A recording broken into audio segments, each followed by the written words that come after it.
your life and to enrich their life because they need you too.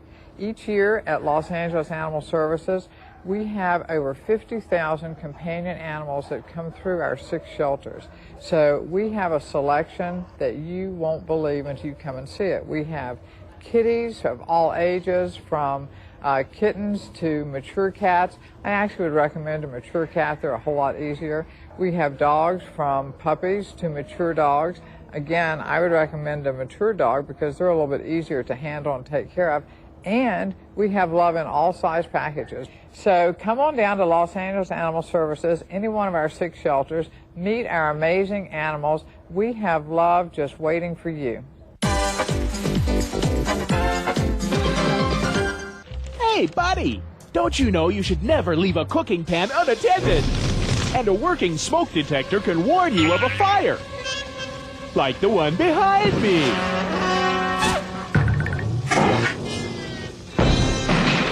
My hero! Next time, listen to the ball. Have a smoke detector and a fire extinguisher that work. How'd you know? The ball called.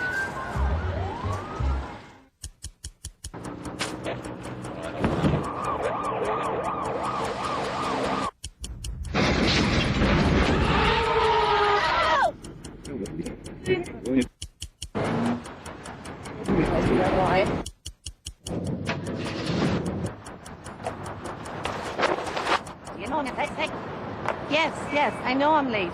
I'll be there soon. It's better to lose 1 minute of your life than your life in 1 minute. Watch the road.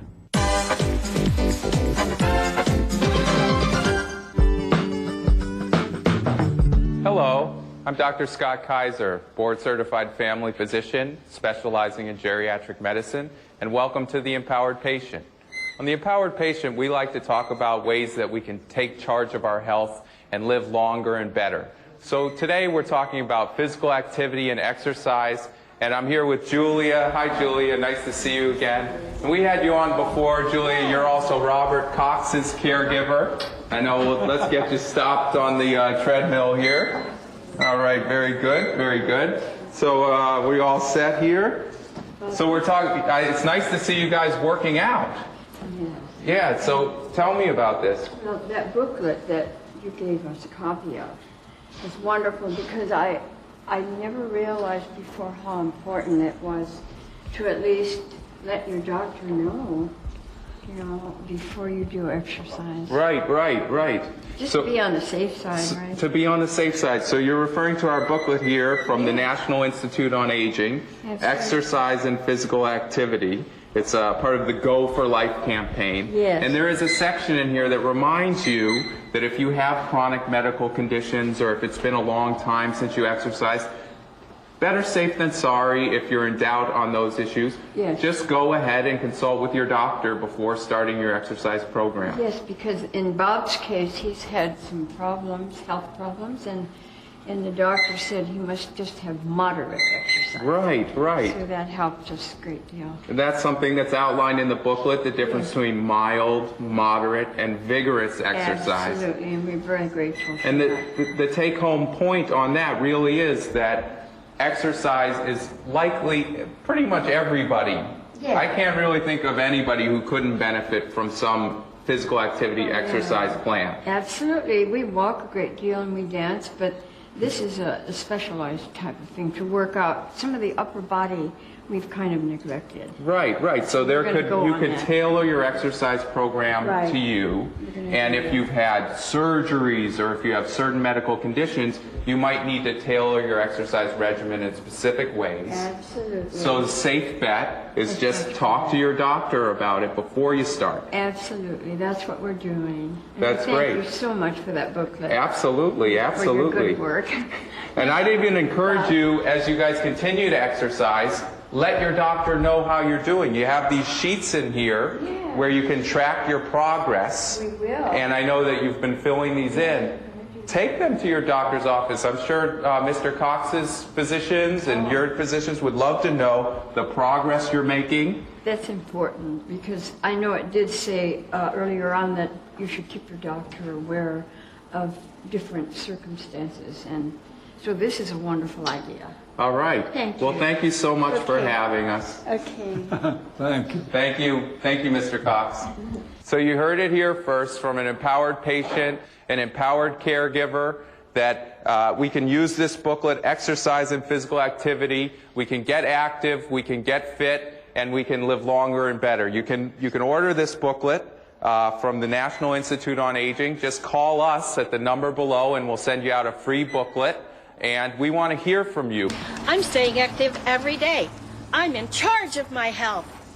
Hello and welcome back to The Empowered Patient. We're here at the Hollywood Senior Center at the brand new Wellness Center, and I'm talking with Frank Newhouse. Always good to see you, Frank. Same here, Doctor. So I understand exercise is an important part of your life, and why don't you tell us a little bit about that? Well, I figure it's the fountain of youth, that if you are willing to put in the time, that the rewards are immense.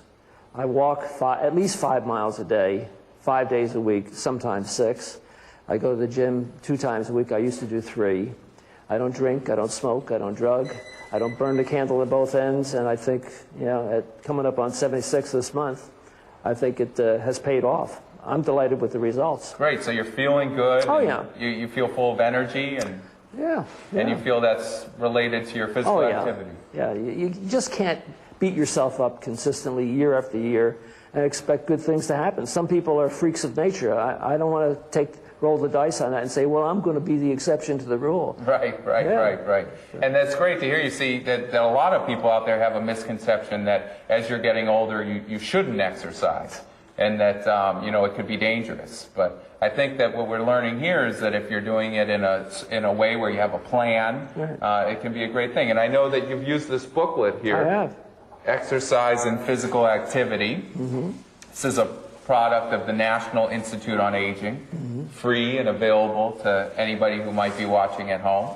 And so tell me, how have you used this booklet to enhance your already very active lifestyle? Well, I read through it, and I noticed the specificity of the exercises. And there were some things in there that interested me particularly, like the balance. My balance is not what it used to be, and so I'm going to try some of those exercises and find out about others, because I've heard people talk about improving your balance, and it can be done. And I noticed that coming downstairs, that going up a hill doesn't bother me, but if I'm coming downstairs in a house, my knees, they're trying to tell me something. And so I'm taking glucosamine chondroitin. So you're highlighting a great point here, is that here you are, you're somebody, you've been active. When did you say you started exercising regularly? At age 30. Okay, so for a good amount of time, you've been regularly active on a good regimen, but there's still some things that you thought you could add to it. Yeah. And so that there might be people out there watching at home who already say, oh, I'm already active, what else do I need? But you read through this booklet and you said, I have good strength and endurance, but I really could work on my balance a little more. Yeah. And I like the fact that they were talking about liquids. And I drink 24 ounces of water every day. And I think that it has helped. And I'm glad that they recognize that fact. Yeah, that's great. There is a whole section in here about staying hydrated, and that's important because a lot of people, as they age, might sweat less than they used to. I do. And if you really break it down on a scientific level, the whole thirst mechanism sometimes changes as we're aging. So sometimes it's very important that you might not feel thirsty, you might not notice you're sweating a lot, but that you need to continue to drink a lot of fluids before, during, and after physical activity. Yeah, it's a great point. It's right here in this booklet. And I changed my regimen as far as weights go. I used to use more weight, and a friend of mine he's 72. He has the body of a 25-year-old, and he's lowered the weight that he uses, but increased the reps. Increase the reps, the repetitions. Exactly. So more of the same movement. That's right. With a lighter weight. Yeah. So your goal is about 10 to 15 repetitions? With 12 pounds, I'll do 100 curls, and then I'll do 100 shrugs. Oh, great. So I use light weights. Okay, so you use light weights and high reps, and you found that that's what works for you. He says it works better. Okay, well, it's different. It's going to be different what works for different people. What's recommended is the 10 to 15 repetitions is a good starting point, because then you can find if it's too little. If the weight's too much, you can't do the full 10 reps, you know, and if the weight's not enough, you might be going on and on. Exactly. But, so that's great. So you're staying active, and it's great to see you here at the Wellness Center. I know that that's another great resource for a lot of people out there. Call your local senior center, call the Department of Aging, find out what's available in your area. And just always a pleasure to have you, Thank you, on Doctor. The Empowered Patient. Glad to be here. All right. So here we have Frank Newhouse showing us how we can live longer, live better. As Frank likes to say, keep our bodies out of the clutches of the medical system if you know, we're able to. And it's good to have you. So please give us a call. We want to hear from you, and we look forward to hearing your comments. And we have these booklets available, exercise and physical activity. So just give us a call, and we'll send you out a booklet. And great having you. Welcome back to Aging Well in LA. We're visiting with Nancy Sfera, and joined now by Michael Hughes. Michael, thank you. Thank you. you. We had a chance to talk beforehand. You're an amazing guy. You're talking the teaching ESL classes? Correct? Well, yes, but my big joy, I'm teaching Spanish to seniors at One Generation Senior Center. Oh, people who don't have a facility in No, Spanish? many of them, they're there. They've been with the class I've been with the class 2 years, and a number of them were with the class prior to my joining the class. That's fantastic. They're wonderful. They're turned on, they want to learn, and it's just an exciting place to be. Well, you can't live in Los Angeles and not recognize how useful this is to be able to communicate with people. I have one student who just turned 91, and she comes to class every week. Isn't that wonderful? Holy cow. I wish I had that kind of strength and durability. Who knows? So, what is the outlook for a class like Michael is teaching? I mean, I know that's not traditional education, so is it off the radar screen entirely? It is, unfortunately. The district is focusing on programs that are going to get people jobs. Yes. And with the older adult program, they know that they're not going to be out there getting jobs. But nobody, most likely. given the realities, and you folks at home, you know this, who gets to retire anymore? Well, people these days, so what are you going to retire from? You can't afford to retire. People who are seniors are going to be in the workforce. They need to be trained and educated, and a place has to be made for them. Now, Nancy, do you make special accommodations for people who are hearing impaired or maybe visually impaired, as so many of our seniors are? We do have a sign language class, and not necessarily for people that were born hearing impaired, but those that are getting older and becoming hearing impaired. Yeah. And it's to teach them to be able to communicate with either their spouse who's losing their hearing or if they're losing their hearing. Right, because it's hard to communicate, especially with caregivers in a different language, oftentimes. What about transportation? Are you seeing cutbacks there? Ooh, I hit a hot button. Yes, there is cutbacks in transportation. Unfortunately, everything has been hit hard. All right, so the solution is not just paying more taxes, if that's required. We got to start speaking up. Our whole senior community, and I'm a part of this, we've got to start getting people's attention. You know, like, maybe it comes down to, hey, Sonny, get over here. No, absolutely. They need to be, older adults need to know where they can go, who they can contact. When our program first started getting cut, we let them know where who their council people were, who to contact. Yeah. And a lot of them did write letters, but it's a small proportion of the older adults that did it. We need more involvement. You won't remember this, but Mike, you will. When the Gray Panthers got started. Of course. Yes. It was fabulous. That's these people who were alive and vital, and it wasn't, they weren't demanding something they didn't deserve. They were asking for parity and equality and some recognition that our older citizens are worth something. They are wise. Well, the seniors at One Generation are alive and active, and I have had until this last year just one class. Now it's been expanded. I have 2 Spanish classes at One Generation because we had enough students.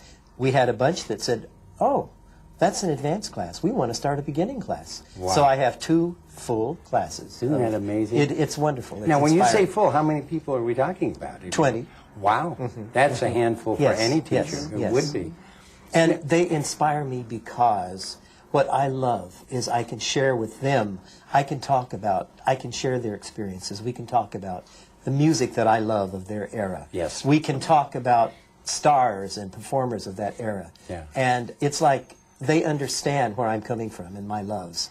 And it's a vital, loving experience. And I You know I understand that as a kid who grew up on a television show from way back when. Nancy, can people contact you through One Generation, or are you here at the adult school? I'm here at the adult school, okay. but I'm in close contact with One Generation, and they can contact me through there too. It's an impressive organization. I Yes, it was is. amazed at our last visit there. I loved it, whether it was the dancing teachers and the nutrition. So important. There was a cooking class going on. Yes, I and they love get a that. certificate, so they can go out and get jobs with That's the certificate in restaurants. You know, maybe the And answer... there is a singing class on Mondays.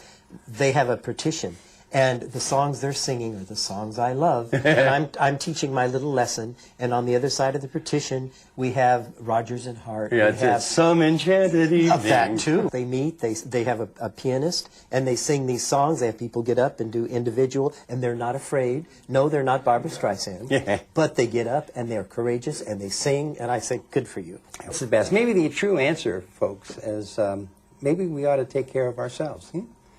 Anyway, thank you both so much, Nancy. A pleasure to see you again. And Mike, nice to meet you. Thank you. Thank Pleasure. you. And we'll see you the next time on Aging Well in L.A.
Votar es genial.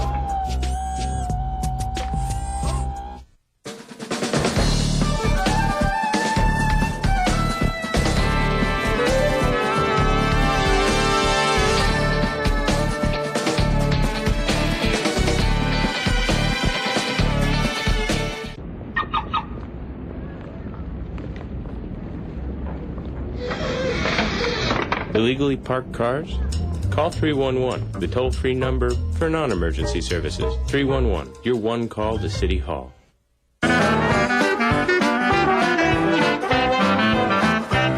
Hi, I'm Kevin from Chatsworth, offering you a taste of New Orleans since 1986. You're watching LA City View, Channel 35. Our city, our channel.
morning.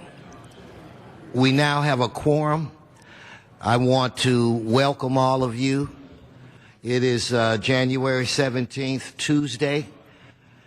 The Los Angeles City Council meets 3 times a week, Tuesday, Wednesday, and Friday at 10 a.m. All of our meetings are open to the public. You're all invited to either come down to City Hall or one of our remote facilities. You can also call in on the telephone or go to our website. My name is Herb Wesson, and I am the president of the Los Angeles City Council. I have been asked by the city clerk to remind residents of Watts, Wilmington, San Pedro, and the Harbor area that today is Election Day. So please go out and vote and help select our new colleague. Also, it has been brought to my attention that the mayor is out of town, Mr. Labange, so that makes me the acting mayor. So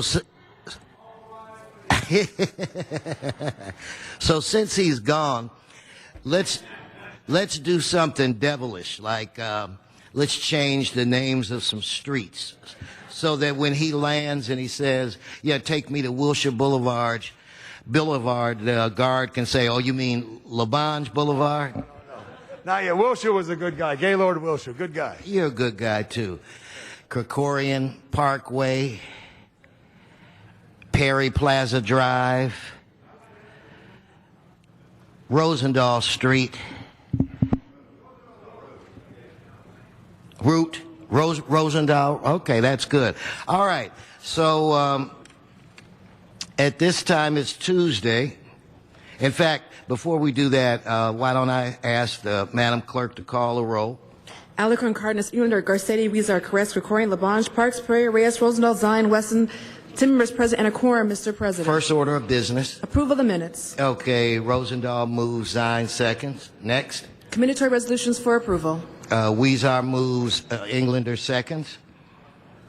Mr. President, today is Tuesday. Now would be the time for the flag Okay, salute. so why don't everybody please rise for the salute of our flag, and I'm going to ask Mr. Weezer to lead the council. Thank you, Mr. President. All rise, please, in the chambers. Put your hand in your heart. Begin. I pledge allegiance to the flag of the United States of America and to the republic for which stands one nation under God, indivisible, with liberty and justice for all. Thank you, Mr. Weezer. So if I could direct your attention to the agenda, let's run through the agenda at this time. If, Madam Clerk, if you could go through the first section. Before we begin, Mr. President, there's a request to continue item 3 to February 21st. Without objection. Items 1 through 4 are items noticed for public hearing. Any cards? There are cards on items 1 and 2. Well, there's one. I was going to call one special. Okay, so let's open and close the public hearing on the remaining balance, and now it's time to vote. So let's open the roll, close the roll, tabulate the vote. 10 ayes. Items 5 through 7 are items for which public hearings have been held.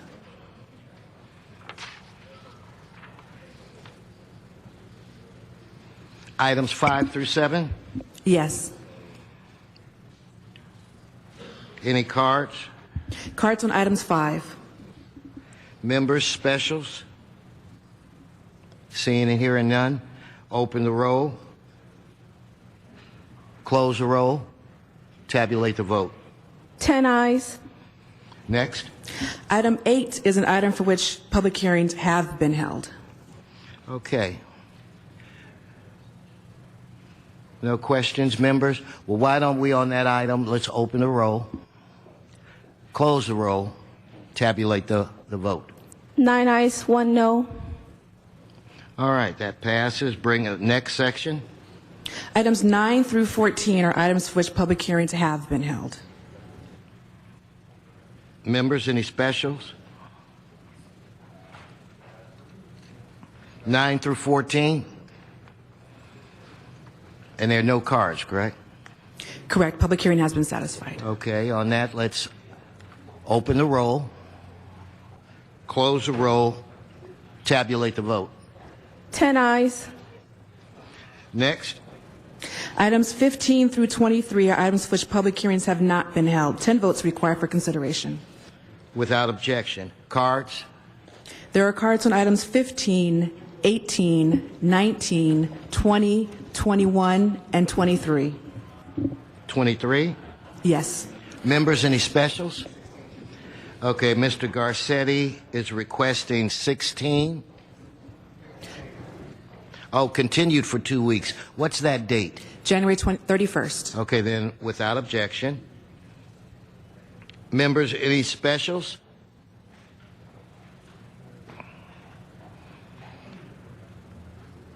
Okay, on the remaining items, let's open the roll, close the roll, tabulate the vote. 10 ayes. And the ordinance will be held over for 1 week. Okay, now that brings us, wait, 1 second. Mr. Koretz? Mr. President, if I could just ask that item 8 go forthwith.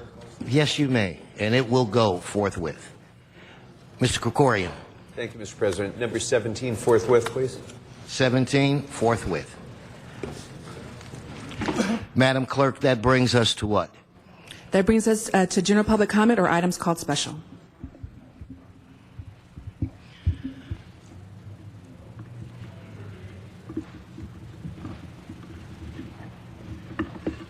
Okay, we'll start out with general public comment. I'll be calling 3 names. When I call the 3 names, I want to be able to look up and see 3 people. Start out with Jose Martinez, Sean Murphy, and Antonio Ramirez. Please come forward.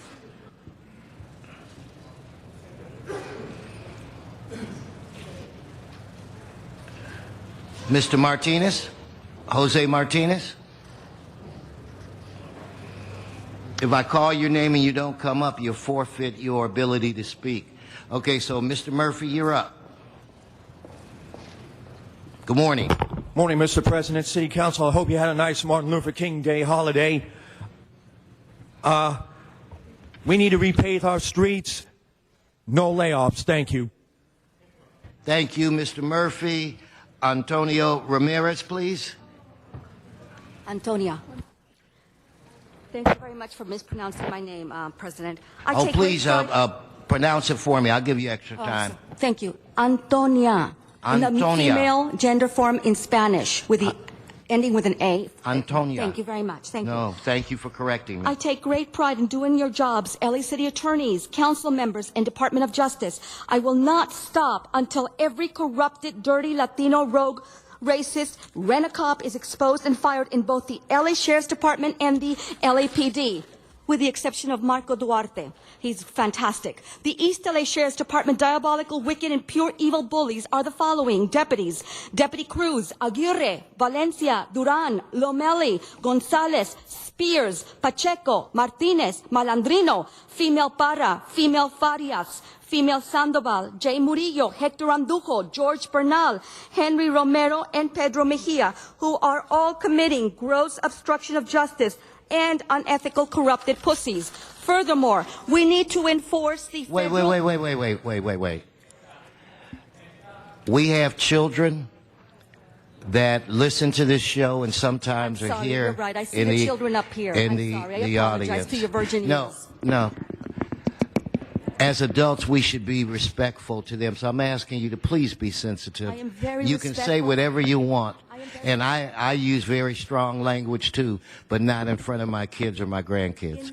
So you can continue.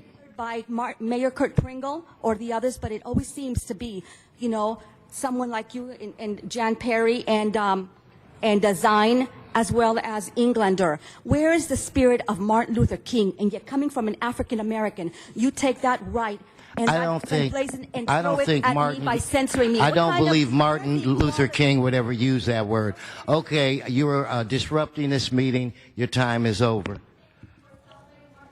You're the racist. Wesson, and you're the pussy.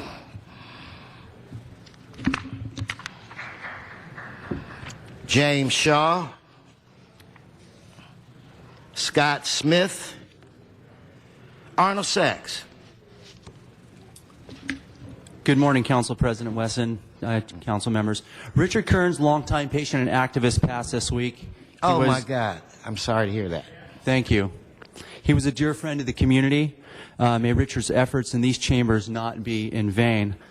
My name is James Shaw, Director of the Union of Medical Marijuana Patients. As a teacher for LAUSD inner-city schools for 10 years, I think of myself as a public servant, as I believe Richard Kearns was and is, as he lives in our hearts, and as I believe many of you think of yourselves.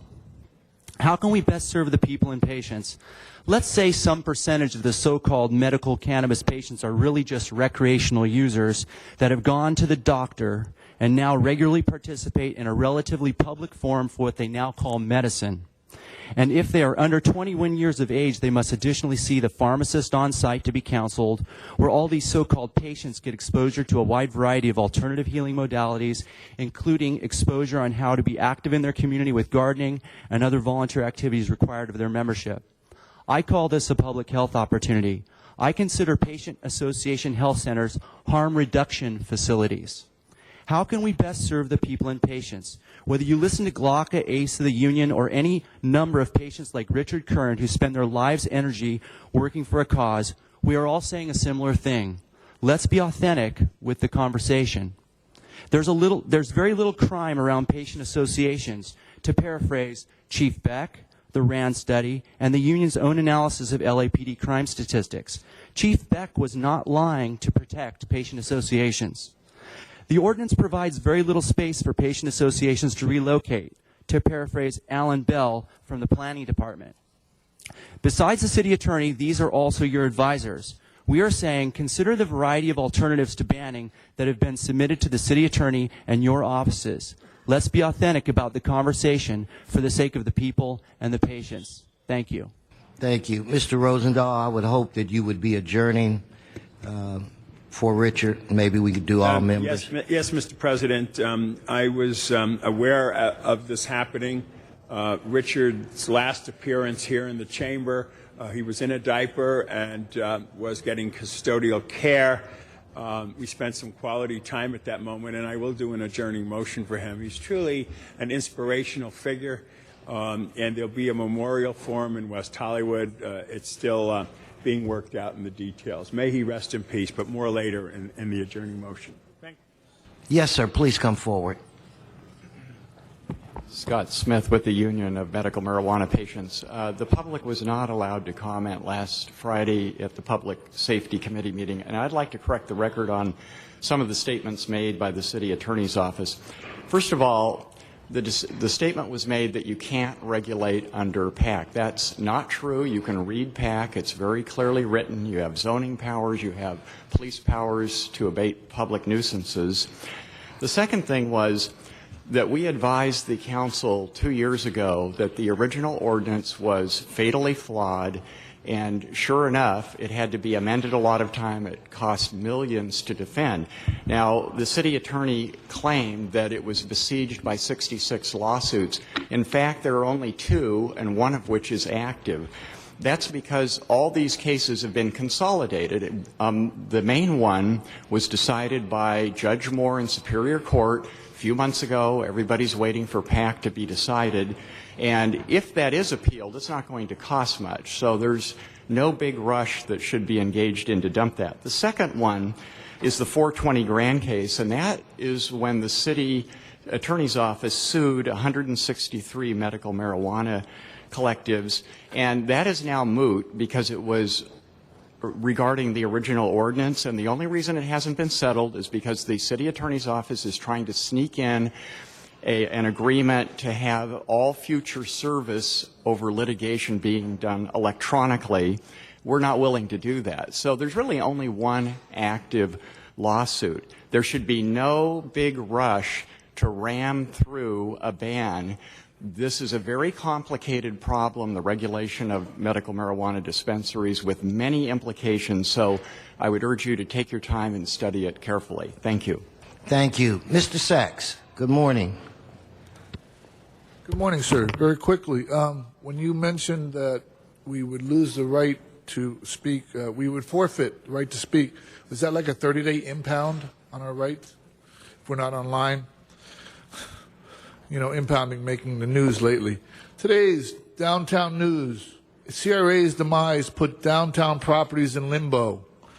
I'm really concerned because that's from the downtown news, because back in September 12th, 2011, they did an interview with the head of CRA, Christine. She writes that they ask her if the court upholds what's been passed, thereby continuing to require the annual payments to the state, what's at stake for CRA? We have about $240 million, she answers, in tax increment cash flow in a year.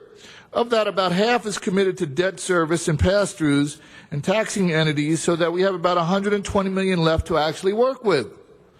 Because in this story from the LA Times on January 12th of this year, $50 million worth of projects are in limbo, including $5 million for the Grand Avenue project, but $52 million for the parking garage and CRA funds.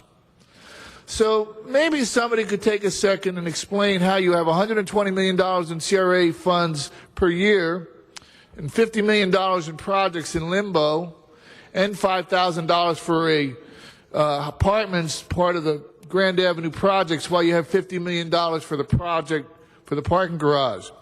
Which brings me also to AB 1290 funds. And in this story, AB 1290 is a state law that allows redevelopment agencies to continue to take in tax dollars in a project area as long as it's used for specified programs within the area. Well, if the CRAs are discontinued, what happens to the AB 1290 funds? Thank you, Mr. Sachs. Thank you. Cheryl Eichley, and in the Valley, Donna Pearman and Marianne Fogler. Ms. Eichley, good morning. Good morning, President. My name is Cheryl Eichley, and I live in District 4, and I'm a member of Occupy Los Angeles, and I do speak for myself today. Before I get into what I have to say about Occupy Los Angeles, I also want to just give a moment to Richard Kearns. Richard Kearns is a medical cannabis activist that spent a lot of time in these chambers, and at one point, that's how I started to come to these meetings and learn about the processes. So I just want to honor him now. Richard helped me learn about the civic engagement process, being engaged with the city and taking an active role in the policies and the politics that really affect our daily lives, whether it's medical cannabis or the issues of the 99%. And I really appreciate that the council may consider having a committee focused strictly on the issues that face the 99%, or at least look into those issues a little bit further. And I appreciate that the council passed a resolution on behalf of Occupy Los Angeles, and in that resolution were some very good reasons why we were protesting outside of City Hall, and that's a really good spot to start with issues to look at for the 99%. In addition, Occupy Los Angeles has submitted some concerns, and there are on the public file, on the council file, for the resolution that was passed on with our name on it, 09-0234/S1. And so you can see those, and those are a really great place to start. And I appreciate you guys reaching out to the community and engaging them more in these issues and trying to come to solutions that will help all of us in this city, the 99%, all of us. So I really appreciate your time. Thank you. No, thank you. Donna Pearman in the Valley, followed by Marianne Fogler.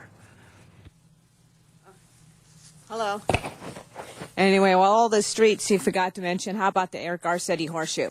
Anyway, I want to know how you're going to make up the difference if you get rid of the gross receipt tax. I can understand a break, but you don't just eliminate them. To rely on these business, especially the large businesses, which is going to get a bigger bigger tax break by getting this no groceries receipt taxes. So we can't do this. And I want to say people should vote no on the $250 parcel tax. The market went down, and many don't make enough to pay for the $250. Don't be fooled. It was going to go after the people in apartments. When the landlords get when they get the raise, he's going to pass it on. So stop voting for parcel taxes. And I'm going to don't vote them in. Do not vote in parcel taxes. And I want to say the CRA employees, they make over $100,000 a year and $110,000 a year, and they don't pay into retirement, they don't pay into health care, they don't pay into IRAP. So why aren't the people over there protesting for the CRA? And we don't want to destroy the old Reseda Theater also in Reseda on Sherman Way near Canby. To make a CRA affordable housing. The state already said no to it, and state supersedes local. The politicians don't want to be responsible for these projects, and that's why they passed the buck. I'm against the DWP advocate because that takes the focus off the politicians and their accountability, making it easier for the politician and blame the people who have to blame the advocate. Politicians need to be accountable, and we need to stop having them pass for all their pet projects. Thank you. And now Miriam's going to continue. Thank you. Miriam, please come forward. Hello, Herb Wesson. Glad to see you there. Thank you. Yeah, you should see my beautiful my daughter. I had another cat since Spade. She's another cat I got. Anyway, I want to just continue on what you're saying. We're against the Reseda Theater being demolitioned, and less private entrepreneur comes in on Ventura Boulevard. There's a similar theater that's been made into where businesses use it now, and it's very popular there in Sherman Oaks on Ventura Boulevard. Secondly, the protesters shouldn't be in support of CRA. They should be against the CRA. I guess she meant against the CRA. And also the parcel tax is just going to be another way for the administrators for the LAUSD to make more money, folks. The bus drivers make more money than the teachers. Don't forget, you got substitute teachers out there that can't find work. My friend who can't... her husband works for the LAUSD as a sub. He can't find work. So they're taking all the money for building or for the administrators. Do not vote for the parcel taxes, because all it will do is just open the door. It's a Pandora's box for them to raise your property taxes. It's another way to circumvent around Prop 13, like the CRA did the same thing. Okay, and now the shooting in North Hollywood. The gentleman, I give you my dearest condolences. He was shot by illegals here, and he's a Mexican. So there's no race involved on the illegal immigration matter. I like legal immigration, not illegally coming in and having children at our county hospitals, and then they're declared citizens just like that. I mean, these people should be knowing that this America, they want to come here, they should make it their home and not just, just coming here for the take. And I'm glad to hear that you got another cat. I thought maybe that I would have to bring you one the next time we were in the Valley. Okay, next, Yvonne Michelle Autry, Mort Allen, and Michael H. Please come forward. Good morning. Congratulations on your appointment Thank you. as a City Council President, Councilmember Wesson. For the record, again, I'd like to encourage you and any council member who has it within their power and authority to consider returning the South Farm to the people. This land has not been developed. It has not been it looks like it's just wasting, and I think that's a horrible travesty, especially because of the history of providing an alternative for the youth who would have normally gotten involved in some type of truancy, encouraging all of the members of the community to work together, also providing a very positive cash revenue source because of the farmers market. Please consider returning that land of the South Farm to the people. And I'd also like, for the record, to expose illegal, covert experiments on civilians. It's either paramilitary experiments or military experiments involving microwaves, laser beams, and other wavelengths. These are experiments much like the Tuskegee experiment, which was used, of course, primarily on the black infantrymen in Tuskegee Air Force. But again, this is an implementation that can be used by any hate group. We think it's to silence certain people who are vocal. Again, these methods are hidden, and I just like that for the record, because people that are suffering the symptoms go to the doctor. This is a boon to the pharmaceutical industry because they're treated with medication operations, and again, most people don't understand where the symptoms of backaches, neck aches, headaches can derive from. This is for the record. Thank you. Thank you very much. Mr. Allen, Mort Allen. Good morning, Mr. Mayor, sir. This morning marks 50 years that I've been a realtor and coming to city council meetings, and this is my most important message. So let me just tell you, the game is over. You all heard on national TV and in the newspapers that on Friday the 13th, a 50-ton digital billboard fell over on the New York Parkway. It's been in all the papers, and anyway, it was a 40-mile-an-hour wind, which is not bad. LA has 8,000 illegal billboards that can all come down, crashing down in a 40-mile gust of wind, or worse yet, after the next earthquake. All billboards built prior to 1994 Northridge earthquake are illegal. The stress caused by the wells to crack and the foundations to shift. The City Council should immediately order the fire department to go out and inspect every structural steel billboard for the health and safety. They can get them down a lot faster than building and safety. Now, if we take just the 200 illegal digital billboards that are put on these big multi-ton units are put on the old poles, they bring in, each one of those 200 bring in a gross revenue of $1.2 million a year. That times 200 is $240 million a year. The Indian Tribunal Councils all lease their land to billboards. They all charge 55% of the gross revenue as land rent, the same as you're getting on the buses. So if we had the 200 illegal billboards taken down and the billboards were rebuilt on city property, the city would get 55% of the $240 million, or $132 million. Now, this is what's going to make this city the laughingstock of the country, and this is serious. A leading Republican candidate is closely linked to Bain Capital. Clear Channel is owned by Bain Capital. The city does not stop them from collecting $240 million a year on illegal billboards. This $240 million goes to Bain, and you're funding the thing. So we need to take down these illegal billboards fast and redo it with the city. Thank you, Mr. Allen. Michael H.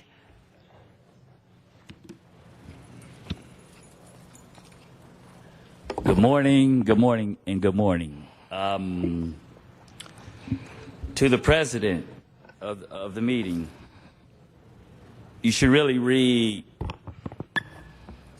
Cohen versus California and some other case law about the words that are being used in here. As long as they're not graphically being used in any out of proportion way, they're okay, just to protect yourself and won't nobody be suing you so that you have your home and stuff like that. Second of all, I've come down here to, like I said, to reach out to Norman Titanic once again in a good manner. Pretty soon, good is going to be turned bad, and I don't want that to happen if we can all sit down and talk. My first rule of action this year is to talk to everybody, to try to get everything covered and everything done in the city to settle out. That's my first line of action. Hopefully that by Thursday, my attorney will have a call from the city attorney's office and that we will have everything done and that we can talk in a mannerly way. Like I said, my first option is to talk this year. That's what I'm going to go for. Brandenburg versus Ohio, Mr. President, really take a look at it, and you'll really understand what the Supreme Court upheld and things like that. So please, please, you're doing a great job. Thank you. Thank you. Mr. Matt Dowd and Juan Acala.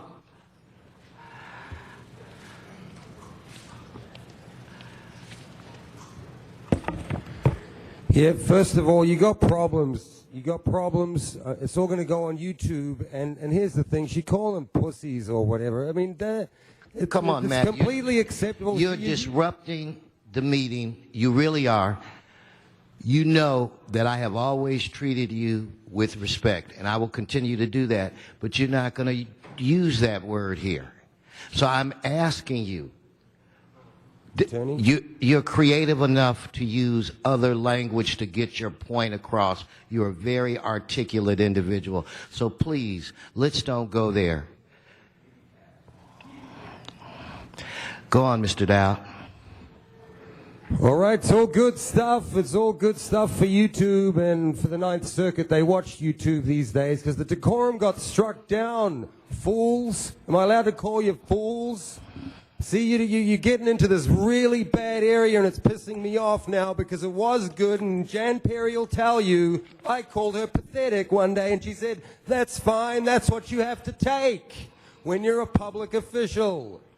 Here's what you guys are. See, all weekend I'm seeing these images, and it just reminded me of you, that cruise liner, lying on its side. All the people who had to scramble, they're the people who lost their jobs in the city.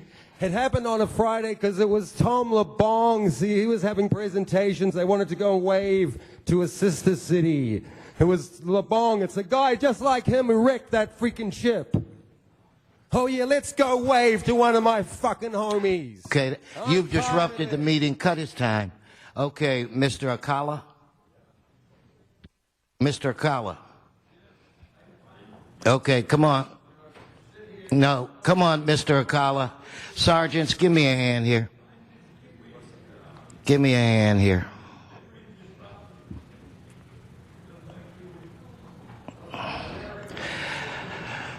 Okay, Mr. Acala. Yeah, don't mind him. He's a Kiwi. He's from New Zealand. You didn't know that? He's here to tell you. Anyway, I'm here to tell you that, yes, there's a bunch of kitty cats running around. You know, that's what the English call the other animal. Anyway, I'm here to say that I am a bum on the streets. I ride my bike, and you guys don't fix anything. You know what? I run into the same potholes for the last 3 years. Don't you think I could sue your kitty cat? Maybe I could, but I'm not the kind of person that goes around suing people. The Santa Monica police broke my arm, and they went to my room to say that I was fighting in Venice. And that's the report they were going to create. You see what a bunch of kitty cats you are? You can't even tell the truth. I'm here to tell you, people need housing. People need housing. People need housing. Quit stealing the people's money.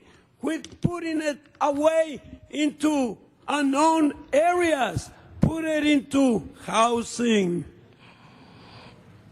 I almost thank you, but I still have 25 seconds. So I'm just going to sit here and stare at you for 25 seconds. What a bunch of kitty cats. Especially that one. Oh. Goodbye, kitty cat. Oh, I got 7 seconds. Sorry. 1 second. Oh. The creative Juan Alcala. All right, that ends public comment. Madam Clerk, where are we now? Items called special. You can begin with item number 2, called special for cards. And item 2, I think that's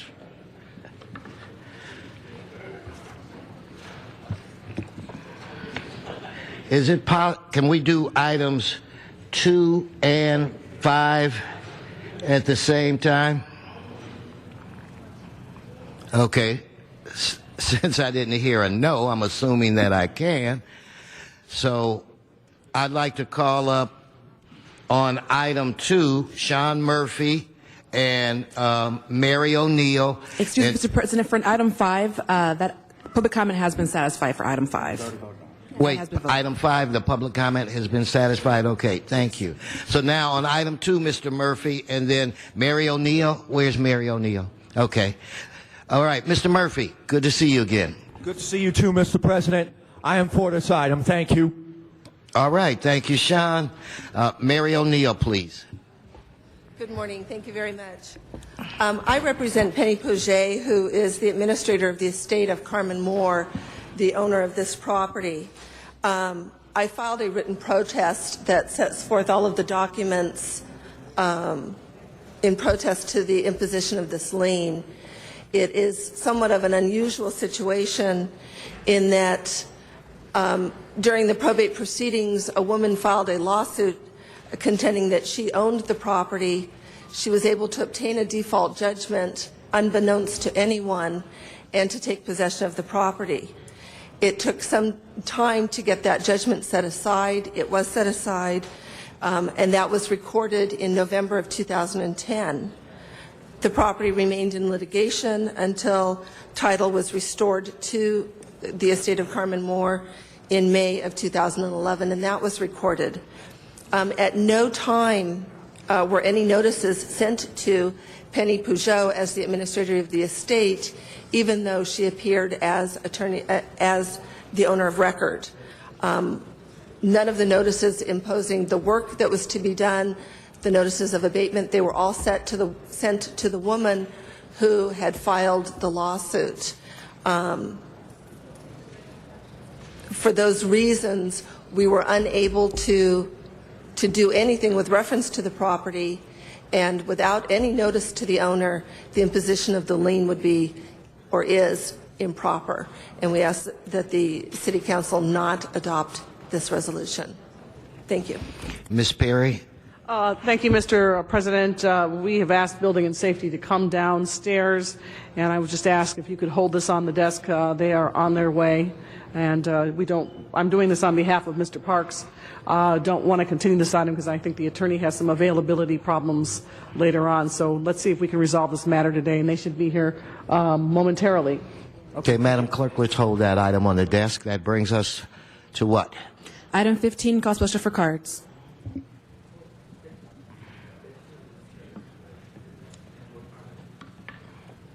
Mr. Sachs, please come forward.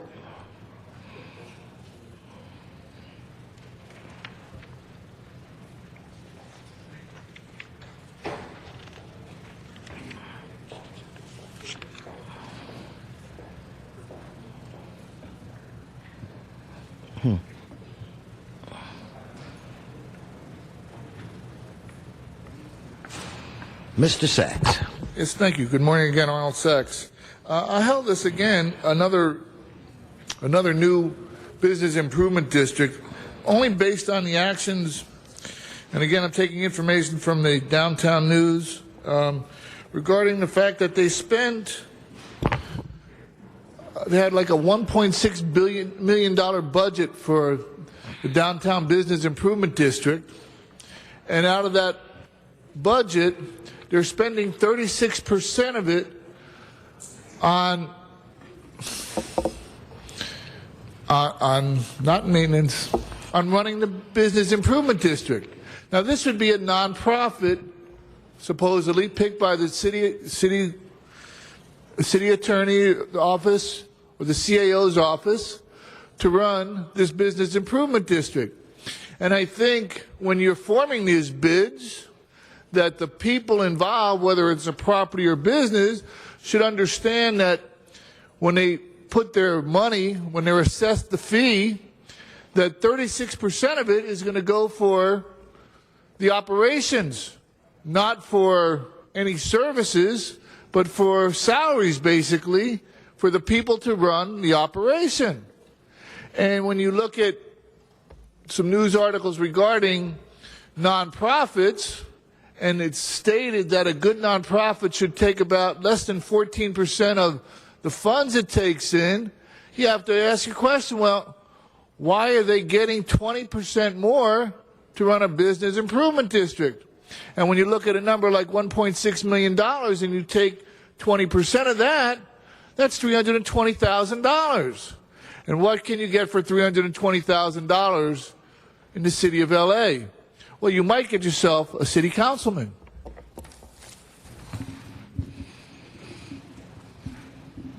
Okay, on that item, there are no questions, no names in the queue. That's open the roll.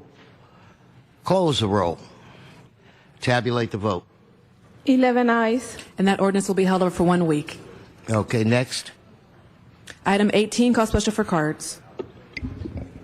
Is that I don't know again? Come on back, Mr. Sachs.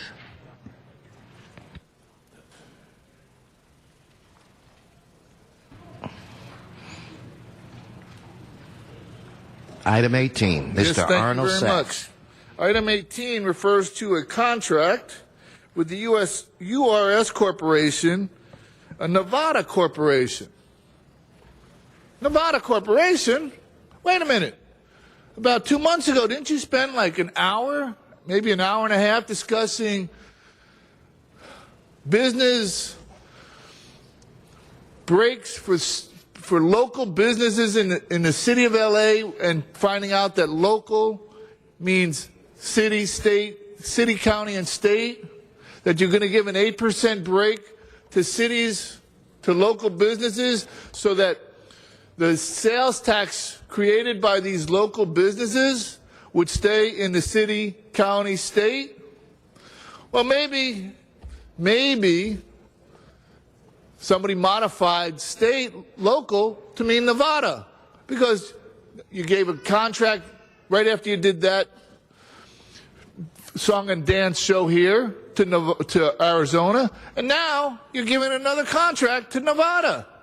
You mean to say there's nobody in California, nobody in Los Angeles County, nobody in Los Angeles that can do this environmental consulting work, especially considering back in November 18th, you have real estate appraisal services, you have real estate relocation services for the CRA, real estate property management services for the CRA, architectural consulting services for the CRA.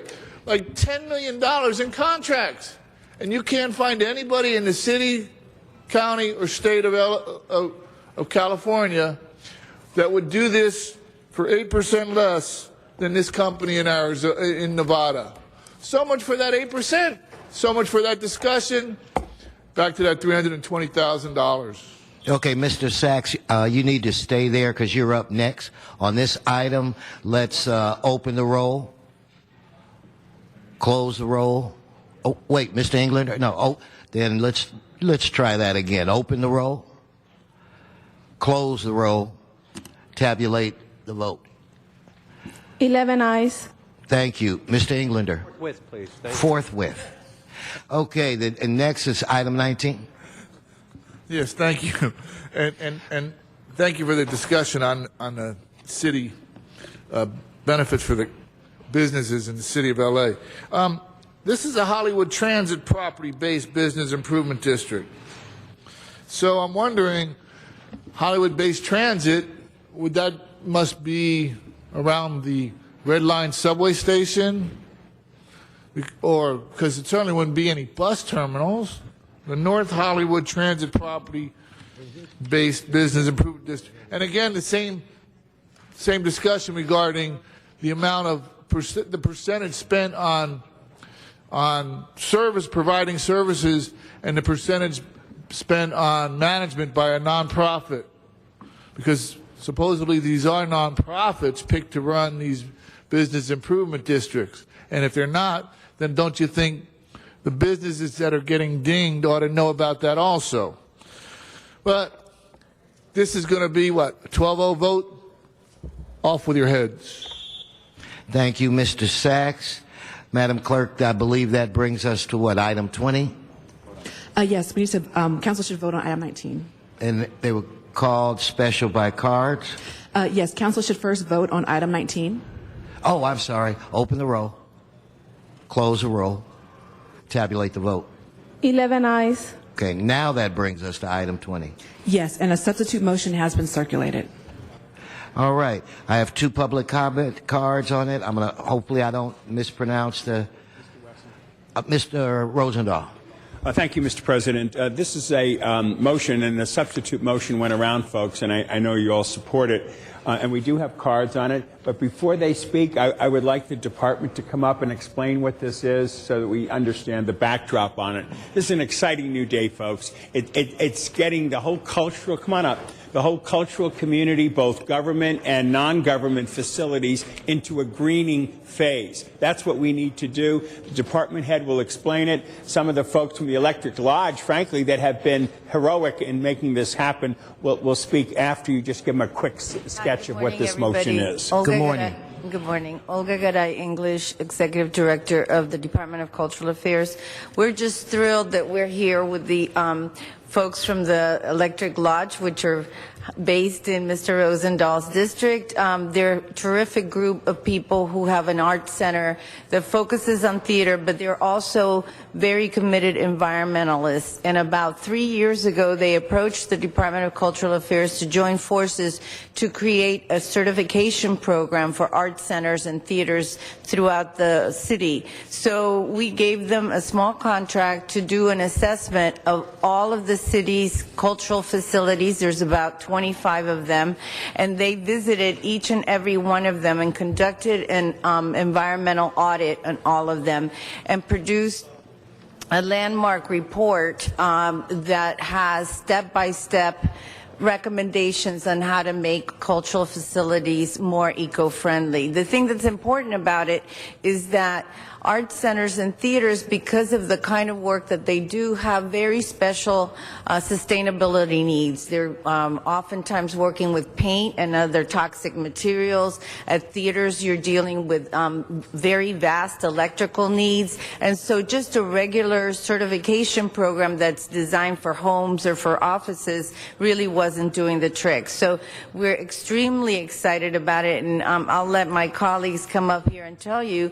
But one of the things that's especially pleasing to me is that now this kind of certification will be made available to cultural institutions throughout the city, not just the city family, and it is a national model. Recently, Theater Communications Group, which is the largest professional service organization for nonprofit theaters in the country, was held here in Los Angeles, and we made a presentation on this, and it really has a way of putting Los Angeles on the map in terms of the two things, greening our community and cultural affairs. So thank you for supporting this, and now maybe my colleagues can come up and chat.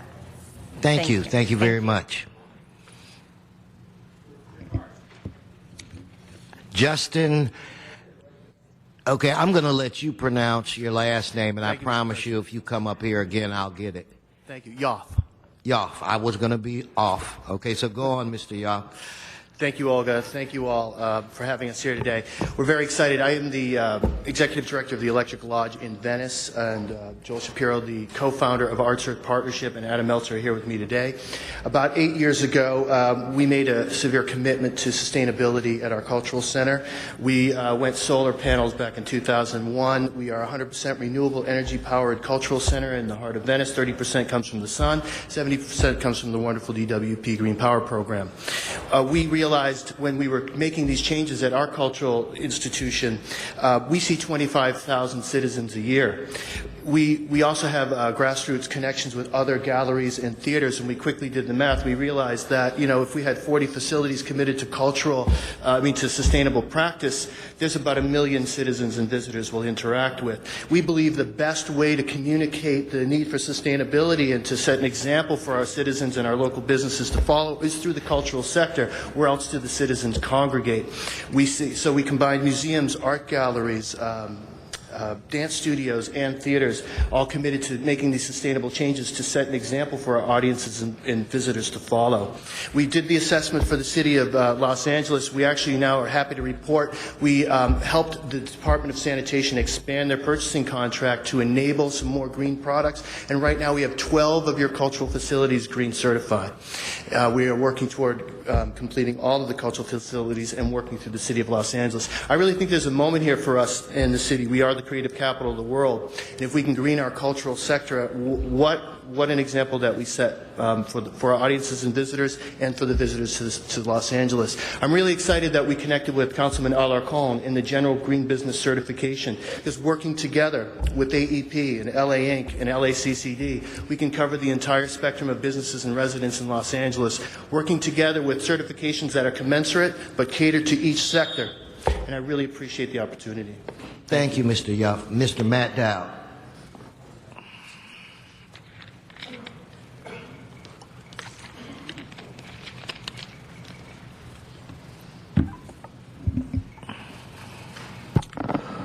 All right, thank you. I talked about it before, and it sounds good, and I'm sure these guys did a great job because they were in control and they had their hands on the job, whereas now you're getting involved with the city and it just never ends up good, and here's why. There's a certain amount of money, there's a pile this high, and it's called resources that you use to do these kind of things, but they pilfer it.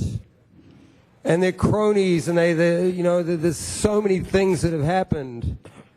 And that's why the city had a financial crisis. So I'm not wrong.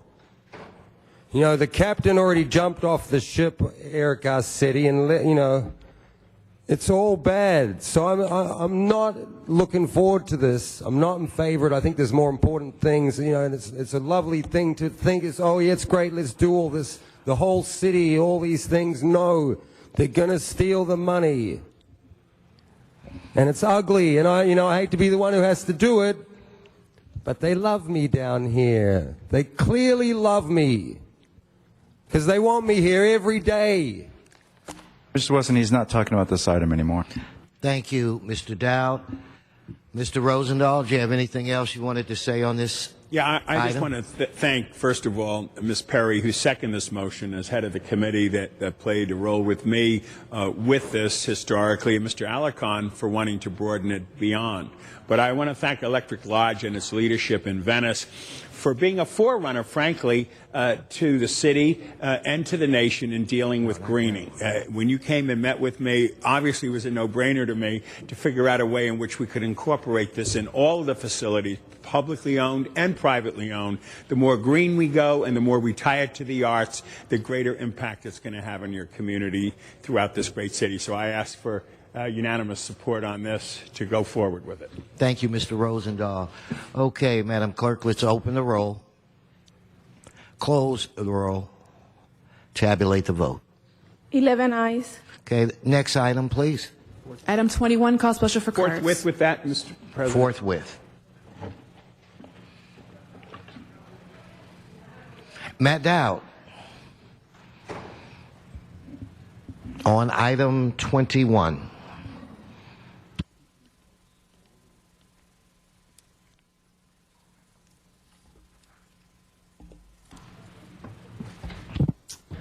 Yeah, so, okay.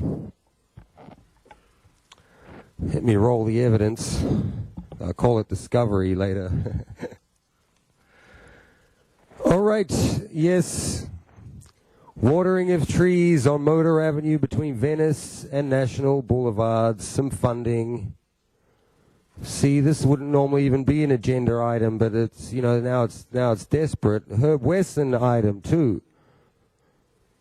So, you know, since the city's got problems and has got budget problems, I'll volunteer to do some work out the front here on the lawns, and you know, because that'll help save some money, and you can send these guys down here to do some stuff for the people, because you got a lot of city employees right now. They're probably just working right here fixing up what Occupy left. So either we bill Occupy for the damage and get some private people in so the city people can go out and work for the residents, for the taxpayers.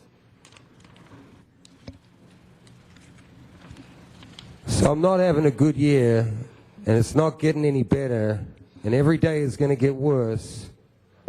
So like I said, I will volunteer because I'm willing to do my part to do something towards the city, and I'll help replant out the front here on the lawn. That's a start, but it gets bad. I'm telling you. So what you're doing is you can be sued, you know, personally for these administrative things. You're not protected by any legislative thing here. Thank you. On that item, if we could open the roll, close the roll, tabulate the vote. 11 ayes. Next item. Item 23, call special for cards. Did Mr. Murphy? No, Mr. Murphy, you're here. Please come forward. Mr. Sean Murphy on item 23. Hello again, Sean. Hello, Mr. President. Sorry. Herb is fine. Yeah, I'd like to let my fans know to please get out and vote today for the 15th district. It's very important. And I'm for item 23. Thank you. Thank you, Mr. Murphy. On that item, let's open the roll, close the roll, tabulate the vote. 11 ayes. So have we gotten back to item? Do we have the building and safety officials here? Okay, then why don't we return, or are you ready, Ms. Perry? They are in the hallway trying to resolve it right now. Okay, they said to continue it until tomorrow. They asked for a continuance until tomorrow. Without objection. Yeah. So that brings us now, Madam Clerk, to item 2. To item 1. Uh-huh. All right. Item 1 is now before us. Mr. City Attorney, did you have instruction or something like that you wanted to read? Yes, Mr. President. This is a hearing on the notice of default and lease of property located at 514 South Spring Street. And the procedure will be as follows. Department staff will make a presentation for approximately 5 minutes. Then a presentation by one of the parties for up to 20 minutes. The parties should decide among themselves who would go first. Then public comment in support of that party for no more than 10 minutes. Following that will be presentation by the other party for no more than 20 minutes. And then public comment in support of that party for 10 minutes. And then agenda item public comment for 10 minutes after that. And then the council will have the option to recess into closed session for the reasons stated in the agenda. And because this matter is a fair hearing matter requiring the council members' heightened attention to the speakers at the podium or to the monitors at their desks. Thank you, Mr. City Attorney. I don't know if Mr. Cardenas is quarterbacking this or... So we'll start off with the presentation from the department, and then I'll let you guys tell me what group speaks first and what have you. Okay, good morning. Good morning. Nancy Wax from the City Attorney's Office. This hearing arose out of instructions from the Council concerning lease termination with regard to the lease between the Latino Theater Company and the City of Los Angeles with the addition of the Latino Museum History, Art, and Culture as initially a subtenant and then a co-tenant. The parties, there's been a number of hearings, discussions in closed session, and we were instructed last August to give notice for a hearing in front of the council. The notice is based on findings made by both departments, Cultural Affairs and GSD, and they are here to give you a brief summary. Reginald Jones Sawyer, Department of General Services, Asset Management Division. The department General Services looked at about 98 items in the lease agreement, of which the department found the Latino Museum in default on 6 and the Latino Museum in default on 25. There's probably 3 areas of most... Excuse me, I think you said the museum once and the museum again. Oh, I'm sorry, Latino Theater. Correct. 6. I'm sorry, I apologize. Latino Theater in default of 6 items and a Latino Museum in default of 25 different items. Of most concern, where they're both mutually in default, was in the areas of the building operating and maintenance account, the Joint Management Committee, and the Facilities Trust Fund. Of most concern to the department, there are monies that are supposed to be brought back to the city. In the case of BOMA, $750,000, which is supposed to make the city whole. The BOMA account, real briefly, was set up by the city council and the mayor in an effort to make sure that we have funds in the event that there is a default. We'd have monies there to continue the operations of the building afterwards. The entities within the building can draw down on the account for building maintenance and other operating responsibilities. However, they were supposed to replenish that fund within a relatively short period of time. The original monies come from the entities, and we received about $625,000. Right now in the account, there's $889.37.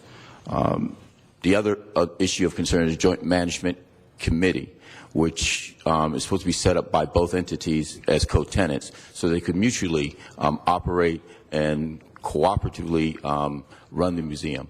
That JMC committee has not been put together or had any meetings to our knowledge in General Services, and both entities are responsible for making that happen, which to this day has not. And then finally, the Facilities Trust Fund, whenever an event is given, this is another opportunity to make sure that we have monies in the account in the event that major maintenance or construction or needs to be done.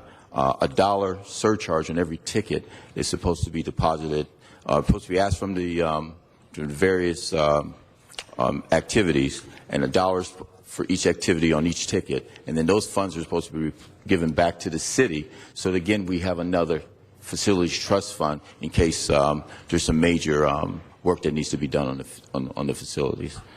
With that, I'll turn it over to the Department of Cultural Affairs. Good morning, Olga Garay English with the Department of Cultural Affairs.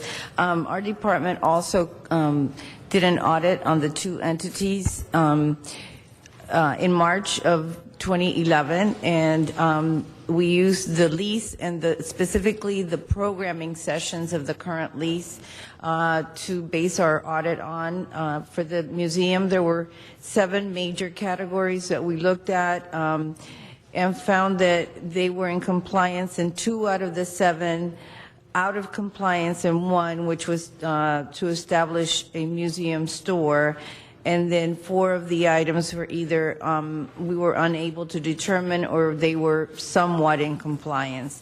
In terms of the theater company, there were 11 items that we looked at. They were in compliance on 9 out of the 11. 1 was not in compliance, and that was attendance figures, which they were supposed to have 50% attendance in each of the 4 theaters, and that has vacillated from a high of 69% to a low of 7% in the 2008 season, and one that we couldn't determine the answer to. So, in essence, our department feels that the two entities have been trying to program. We feel that the theater company has been programming at a much higher level than the museum, and we encourage the council to look at ways that we can maintain programming in that facility, because it's a crucial facility for that community and that neighborhood. So we're here to do whatever we can to help in maintaining quality programming. Thank you for your presentation. Mr. Cardenas, I want to, what side do you want to come up at this point? And we begin Any there. of the particular two parties want to come up first? Or else we're just going to go alphabetically. Alphabetically? So, Okay. Oh, you got one? Are you going up first? Okay. Okay, All right, we'll then go alphabetically. And that is who? Latino Theater Company, Latino Museum. Alphabetically, who would that be? The Latino Museum? Okay, I'll go with the city attorney's determination. Okay, here we go, Latino Museum, you're up. Thank you, Council, for taking the time to hear this today, although we wish that the city would have acted And your sooner. name is? I'm Alex Cornelius of Costello and Cornelius. Okay, so I got you. All right, go ahead. Alex Cornelius of Costello and Cornelius, representing the Latino Museum. This dispute is kind of like two siblings fighting, and the city, frankly, is the parent of this lease. And we've appealed to the city, to Mr. Sawyer Jones, to the city attorney's office to enforce terms of the lease, and it didn't happen. And honestly, I'll go through and address some of the points that the city attorney and the Cultural Affairs Department have raised, but the reality is that before the city sent its notice of default in November of last year, I contacted the city's attorney's office, both Ms. Wax and Mr. Andy Nokas, and said, we probably need a divorce. We probably need out of this, because we're never going to get the space we need. We're never going to get the Joint Management Committee. One of the main concerns here that we sued on was to form the Joint Management Committee. And we brought a preliminary injunction to have the Joint Management Committee appointed. Do you know who opposed it? City Attorney's Office. And they're in here saying that the Joint Management Committee wasn't formed, yet we filed a court injunction to have it formed, and the City Attorney's Office opposed it, as well as the theater. We've given the names. I gave a huge notebook. We gave the names for the Joint Management Committee. The theater categorically refuses to form it, says that it's not required under the lease because the renovations are completed. Yet your own Cultural Affairs Department and City Attorney's Office have found out, and in your notice of default, says that the renovations were not completed. So if the renovations were not completed, then we need the Joint Management Committee. In fact, we need it at all times. That's the only way these two parties would ever coexist.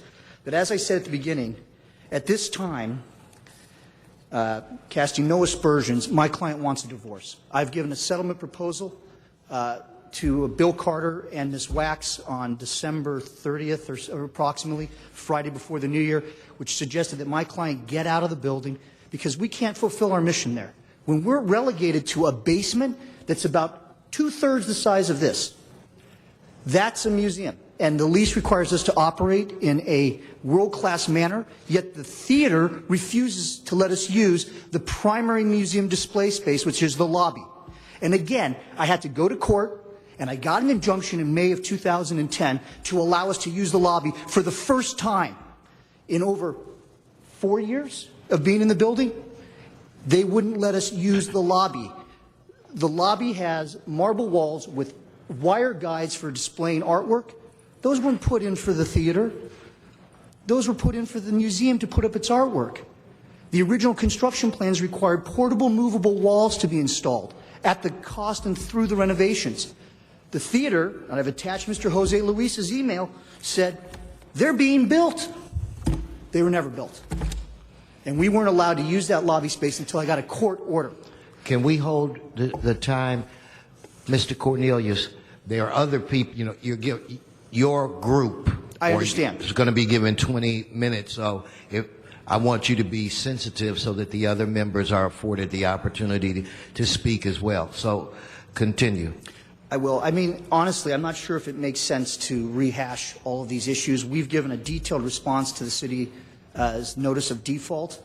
And like I said, even before that notice of default, we approached the city and said, we'd like you to help us do a settlement where we leave the building and facilitate a deal with the theater. And at the time, they said, okay, maybe. We'll see. Then the notice of default came. I contacted them again, and they said, well, now it's too late. We're not going to help facilitate any deal with your client leaving the building. My client is a viable, going to be a very successful organization.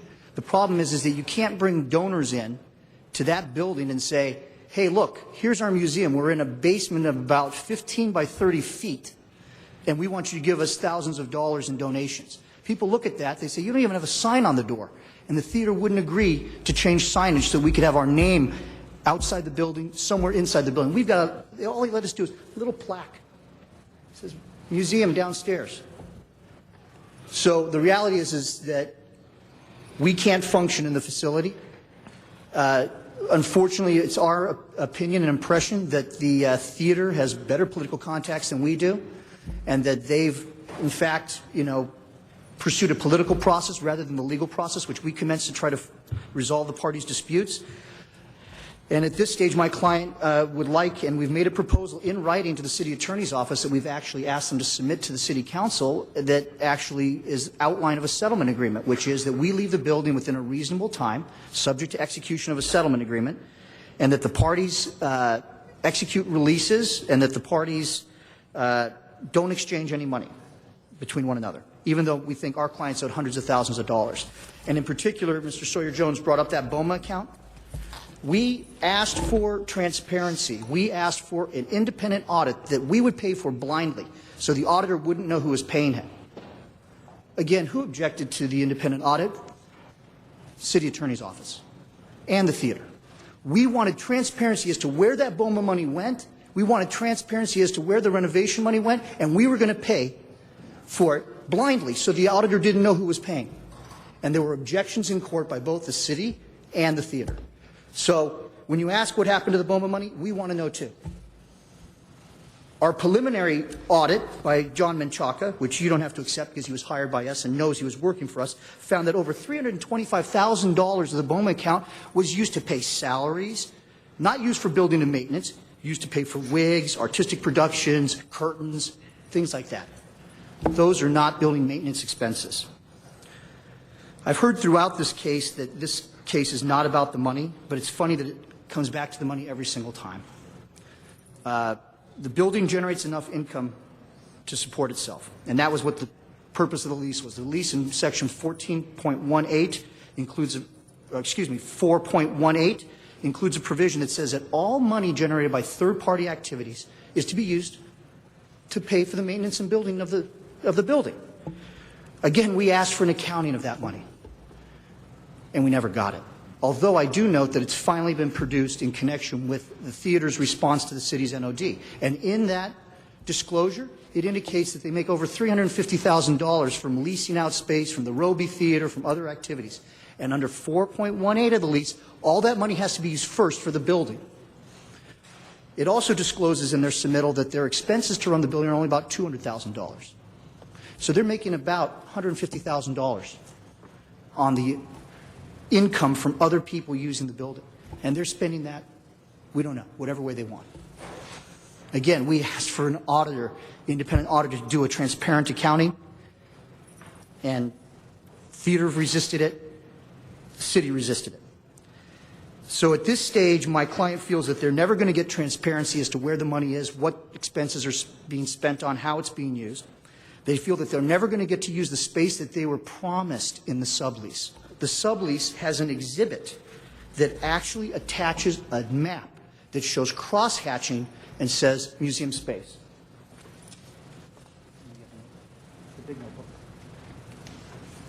It's exhibit, I think, F or G to the sublease. Again, we never got to use that space until I went and got a preliminary injunction issued by the court. If we have to go to court to use space that's clearly delineated to us, this enterprise of these two parties living together is never going to work. So we've proposed to the city attorney, we request that the city council take it up. It's an email, it's about a page and a half, there's about 7 points, and it's outlined for a divorce. and my client wants a divorce. We asked for it before the NOD came, and we suggest that the City Council consider and instruct the City Attorney's Office to work with us to persuade the theater that it's in the best interest of everybody that the parties move on. It's unfortunate. The city needs a Latino museum. The city needs these kinds of cultural activities. It's unfortunate that it's come to this. It's unfortunate that my client is going to have to go locate somewhere else. But at this stage, I don't think the parties can live together, and I think that's what the city attorneys recognized in recommending the NOD, or the City Council recognized in telling the city attorney to do the NOD. Anyway, it's Exhibit F to the sublease. It shows the whole crosshatched area of the main lobby was to be used by my client. I had to go get a court order to use it. That means these parties can't get along. I'll reserve the rest of the time for Mr. Loza, who is... do I have any Mr. more time? Cornelius, after your 20 minutes are up, I can afford or will afford the other individuals that are here today a total of 10 minutes. So it depends on if you want to give some of them some time now, that's fine. If what you Well, know, we I can. wouldn't. I mean, could I reserve my time till after I hear what the theater has to say? Because frankly, our position is that the parties should separate and move on, and I'd like to hear what they have to say. If they're going to address that, that'd be wonderful. If not, if they want to talk about them staying in the building, to be frank, we don't mind. If they stay in the building, it's up to you. If you want to continue to have them in the building, it's not up to us. Mr. Cardenas, what do you think? How I'm going to let you kind of quarterback us through this. The custom and practice of this House has been to afford both sides their allotted time, segment by segment, and then later on, if the council were to open up more time for both parties. So it'd be your 20 minutes now, and then their 20 minutes, and then, as the president just said, 10 minutes for each side for the comments of the public or whoever is supporting That's or fine. Oh, opposing. So we still have 11 minutes, or is that we've used 11 Yes, minutes? yes, sir, you do. All right. Well, I think I made it clear what we're suggesting here, and that we've requested the city attorney to facilitate it, or the city council to instruct the city attorney. Make it clear again, we need a divorce. And we've proposed it. It's in my email, which is actually attached and given in the notebooks that I submitted to every city councilman last week. It's an email dated January 11th. It sets forth 7 points. First point is that we have a reasonable amount of time before we have to leave the building. We think somewhere between 30 to 120 days to find a new location, as well as for the parties to execute a settlement agreement. We're asking that the city sign a settlement agreement because, unfortunately, the theater insisted that we sue the city in its lawsuit. The theater. We didn't sue the city in this lawsuit. The theater demurred and said the city was a necessary party and and forced us to bring you into the case. So we didn't even think we had a beef with the city. The theater wanted you in the case. All right, so we'll leave sooner than 120 days if a settlement agreement can be reached, but we're asking for the city to sign on to a settlement agreement that includes releases. In exchange for using that building for the next 30 to 120 days, however long it takes to do the settlement, we don't want to have to pay any expenses. And the reason we don't want to have to pay any expenses is because we've never gotten an accounting, we've never had any transparency as to how the money's used or where the money came from, and their own filing in response to the NOD shows that they make about $150,000 more a year than they need to pay the expenses, so they're not entitled to ask us for rent or for expenses. This settlement is conditioned upon waivers and releases amongst all the parties. We're requesting the city to give us a release too, because certain things raised in the NOD indicate that the city thinks we have obligations on the renovations. We don't. We think the renovations were all meant to be paid for out of a $4 million grant by the CCHE.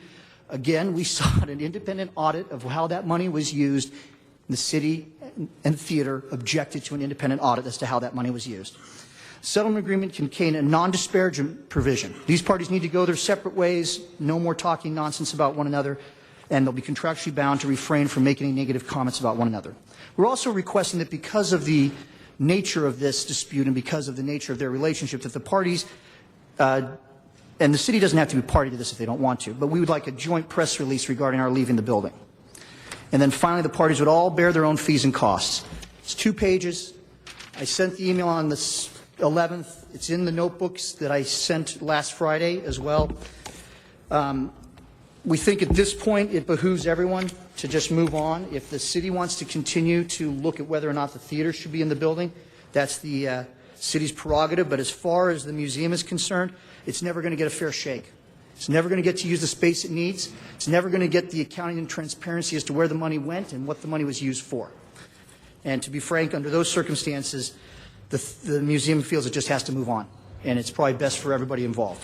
Brings an end to the lawsuit, the whole 9 yards. I will note that when the city sent its letter on September 2nd saying form the JMC, we sent a response. It's Exhibit 3 to my notebook that I gave you last Friday, October 1st, 2010. We gave our JMC members. The theater's response is that the JMC isn't necessary. So from the beginning, the theater has not wanted to have joint management, has not wanted to have independent oversight of the use of money, and the situation is intolerable for my client. It's ironic that I contacted the city attorney and said we were thinking about leaving before the NOD came, but that's how it happened. I mean, just as an example of the kind of shenanigans that went on, Exhibit 7 to the notebook I delivered last Friday, the lobby space that was really designated for my client, the theater, before I went and got a court order, calendared use of the lobby space through 2030, through the end of the lease. They went and calendared Mr. Gronk's art exhibit in the lobby, taking the space for the next 30 or 20 some odd years at the time. I went and got a court order reversing that and allowing my client to use the space it was entitled to. As far as the money, I mean, I think that's going to be a big sticking point. Again, under tab number 6 of the notebook, or tab number 8, I have the excerpt from the lease. It's section 4.18. I will read it. Revenue generated from licenses, rental charges, net sales of food or merchandise, other than the cafe or museum gift shop, filming fees, and other related income-producing activities within the premises shall be expressly allocated to pay all operating costs and expenses for maintenance, upkeep, and repair of the premises. We've asked for that accounting. We've asked for that. Never got it. They've refused to say what that income is. The lease requires it to be used before my client can be charged.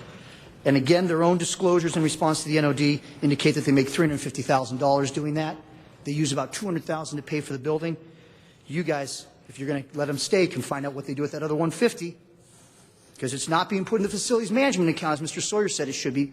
Where did that money go? You guys can find out. I'll just be repeating myself, frankly, at this stage. We'll go ahead and go to public comments, I guess. But again, if you care to look at it, exhibit number 16 is the John Menchaca report. He was hired by us, so you can say he's biased. But he prepared a report that indicated that the BOMA account was misused to the tune of $320,000. Payroll taxes, payroll processing, and other expenses. So I think Mr. Loza would actually like to speak now. Thank you. Thank you. Thank you. I'm Stephen Loza. I'm the president of the Board of Trustees of the Latino Museum of History, Art, and Culture. I've been the president now for about 4 years. And I'd like to make just a couple of very important points as to why this had to happen. Actually, to this day, January 17th of 2009, 3 years ago to this day, I wrote Jose Luis Valenzuela, who is the president of the board of the Latino Theater, a letter pointing out the fact that this is a problem, that the Joint Management Committee even then had not been formed. I wrote by email 3 times requests to meet. All those 3 requests were ignored, which I made clear in this letter. Jose Luis Valenzuela then told me to talk to Mr. Esparza. I called him, and he told me that he refused to meet with the Joint Management Committee. The Joint Management Committee is the blueprint of the lease.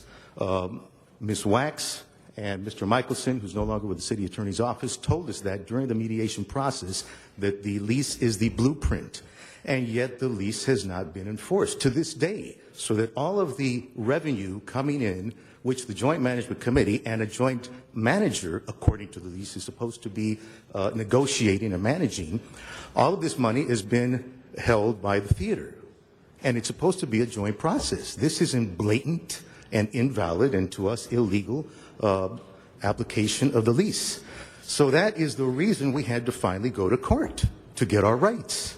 And it is also the reason that we have been literally paralyzed in terms of being able. This is why the scores that we're getting from Cultural Affairs and City Management perhaps are not as high as they could be. We have been paralyzed, and it's affected our fundraising and every other aspect of our mission. Yet, in terms of programming, we have fulfilled the numbers.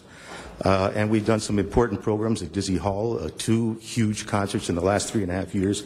I also want to point out that we went to mediation by order of the judge. We spent a year in mediation. Nothing came of it, and in our opinion, it was the theater that lagged and stalled. Finally, we were sent to a settlement judge, I believe of the City Supreme Court, I'm not sure. We agreed to his settlement decision. The theater did not. And this was about 3 or 4 months ago. So I feel we have done all we can, but folks, we are losing our pants on this. We cannot keep going. We want to save the Latino Museum, and we'd rather be in another place. There's a number of very strong institutions here in the city of Los Angeles who are interested in shepherding us into their arms. And I think we can do a better job that way. We are serious. We have been honest. And in my estimation, there has been elements of, frankly, not trustworthy behavior. I don't want to get into it, but I could give you many, many examples. We have 2 minutes. Where should we go from here? You can, Mr. Loza. I'll be glad to give you any information. I'd just like to make one statement. We have done you have this. time. Yeah, we have done this on the basis of principle, and we tried to save ourselves in this building.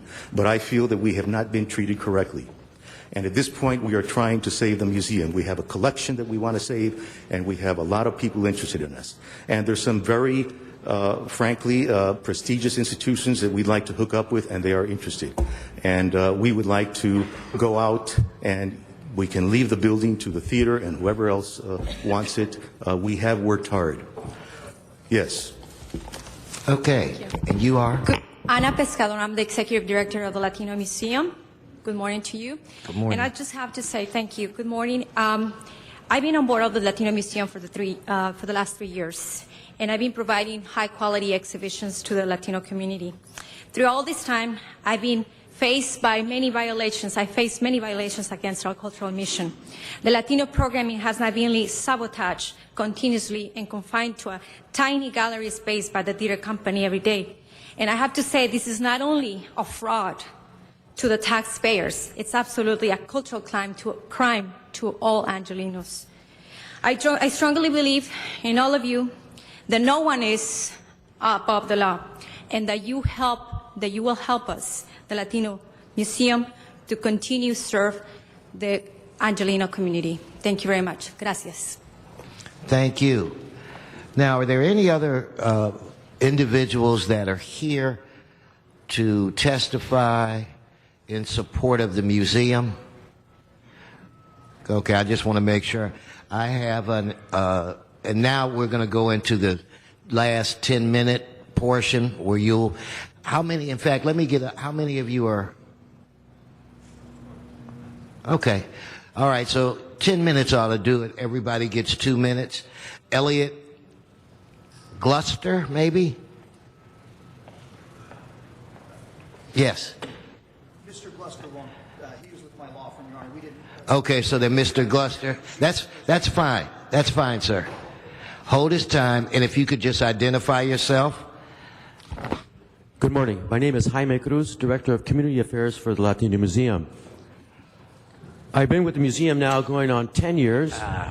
We've been through many situations, losing our original home here on First and Main through eminent domain, struggling for new locations, delivering on our mission through the efforts of our Board of Trustees. And it's been my frustration to see that what was a very good opportunity in a partnership has not turned out that way.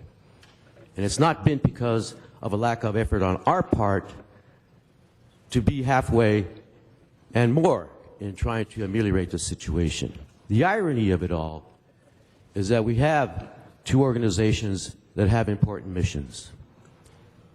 And it's ironic that we have to pursue leaving petition to move because of all of this lack of cooperation from the Latino Theater Company, and in many cases, other entities within the city as well. It's been frustrating. I've seen this for 10 years, but I know we have a strong mission, and we look forward to a future that can truly benefit not only the Latino community, but all the community in Los Angeles. Gracias. Thank you, Mr. Cruz.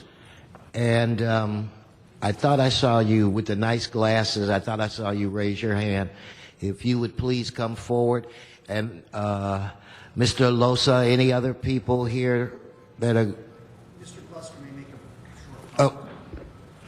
Good morning, ladies and gentlemen. I'm Ziva International, and I am here representing Art and Temple, which is a bright new young artists collective which has formed on the grounds of City Hall during the occupation. We are a diverse group. We are a young group. I am the eldest member of the group, High Priestess and Mother Hen, and I'd introduce you to our youngest member who's 8 months old, but you put him to sleep. However, this is part of Art and Temple, and during the occupation, we spoke to people in several languages. We made signs in many languages. Many of you may remember that I sat on the very first Downtown Neighborhood Council's Arts, Aesthetics, and Culture Committee, when Gallery Row was nothing but a bunch of boarded-up buildings, drug dealers, and 2.5 galleries. And the Artists Committee, and all of you said, go figure. The very first group of people in all of the neighborhood council committees who brought us an idea that we could run with, supported by Jan Perry, were the artists. Ladies and gentlemen, Mr. Mayor, it is always the artists who recognize the change that needs to occur and show the change that needs to occur. When I had to take some time off from being in the LA art scene, where I have served as an artist and an activist since I came here in the late 80s, after having been a first-generation American multi-arts performer in New York City, where I grew up, spending the next 15 years traveling, performing, and being an arts activist on 4 continents. I chose the city of Los Angeles because Los Angeles is known as the most diverse city in the world. It ain't only black and white. The Latino Museum has served a great service. Thank you. Hybridity, American unity, and we are to the 99%. Thank you. I encourage you to support the museum. Thank you. The next speaker, I think, is Mr. Cluster. Good morning, council members. I'd just like to briefly go back to the issue of the BOMA account that was raised and point out that the museum contributed $125,000 to the BOMA account. And there's been, as Mr. Cornelius mentioned, and we've requested an accounting. We filed a motion in court requesting an independent audit, and that was objected to by the theater in the city. So, frankly, we want to know where the money was spent in the BOMA account. And also to address the issue of expenses briefly, the museum has paid for, and this is, by the way, Exhibit 13 to the binders that we gave to all the city council members. And this Exhibit 13 lists all the payments that the museum made to the theater, and there's checks, and there's over $300,000 that the museum paid for expenses, even though the theater did not account for the licensing income that they're required to under Section 4.18 of the lease, so all of this, aside from that, this $300,000 was paid by the museum, even though they were only relegated to about 10% of the space. They were paying for roughly 50% of the expenses for a period of time. And so the issue of, again, we requested an audit, and that has been objected to. So just to reiterate, at this time, again, we feel a divorce is necessary. Thank you. Thank you, sir. Mr. Loza, any other people that need to speak on behalf of the museum? No. All right. Thank you. Now, Mr. Cardenas, we will ask representatives from the theater to come forward and begin their presentation.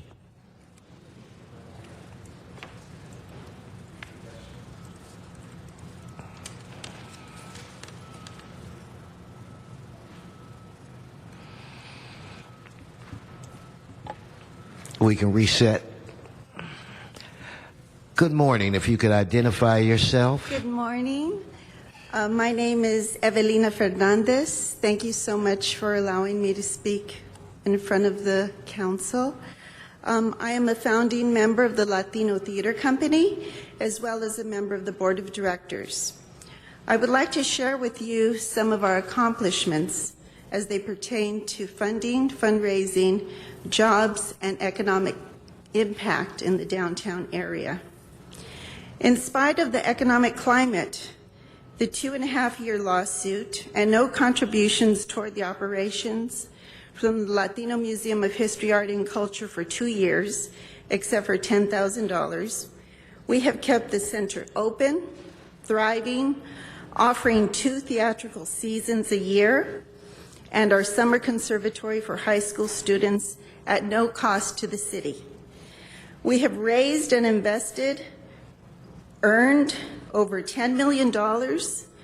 We've invested into the renovations, the operations, and the programming at the LATC. And we continue to actively seek funding to further renovate the center. We have substantially completed the renovations required by the lease with the $4 million grant from the CCHE, and did so on time and on budget. And we also renovated the 5th floor rehearsal room into a beautiful dance studio with a $100,000 grant from the California Community Foundation.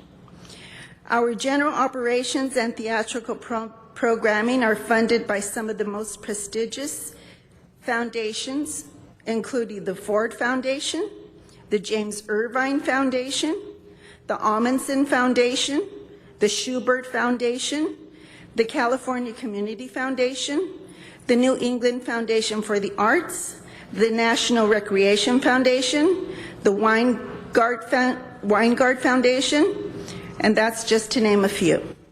Our corporate funders and partners include Time Warner Inc., Time Warner Cable, the Walt Disney Company, Fox, Paramount Pictures, Bank of America, Altamed, Goya Foods, and more. Our educational programming is funded by the U.S. Department of Education, Verizon, Boeing of California, the Flourish Foundation, the Fox Group, the Jack Oakey Foundation, the Department of Cultural Affairs, the LA County Commission for the Arts, and Credit Suisse, America's Foundation, U.S. Bank, and more. We have created hundreds of jobs at the LATC. We have a staff of 12 people, many of them are here today, year-round, and a seasonal staff of hundreds of actors, musicians, directors, producers, designers, technicians, box office staff, house staff, concession staff, janitorial staff, and 24-hour security. In addition, our programming at the LATC attracts thousands of people into the downtown area. Approximately 45,000 to 50,000 people visit the center each year, and when they come to a show, they pay for parking, they go out to dinner, they come to a show and go out for a late night drink, all of which helps downtown businesses. When we were awarded the 20-year lease for the LATC in 2006, the city was spending $700,000 a year to operate it.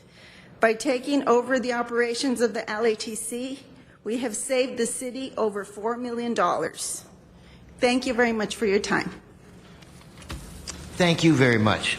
Sir, identify yourself. Yes, my name is Jose Luis Valenzuela, and I'm the artistic director of the Latino Theater Company and the LATC.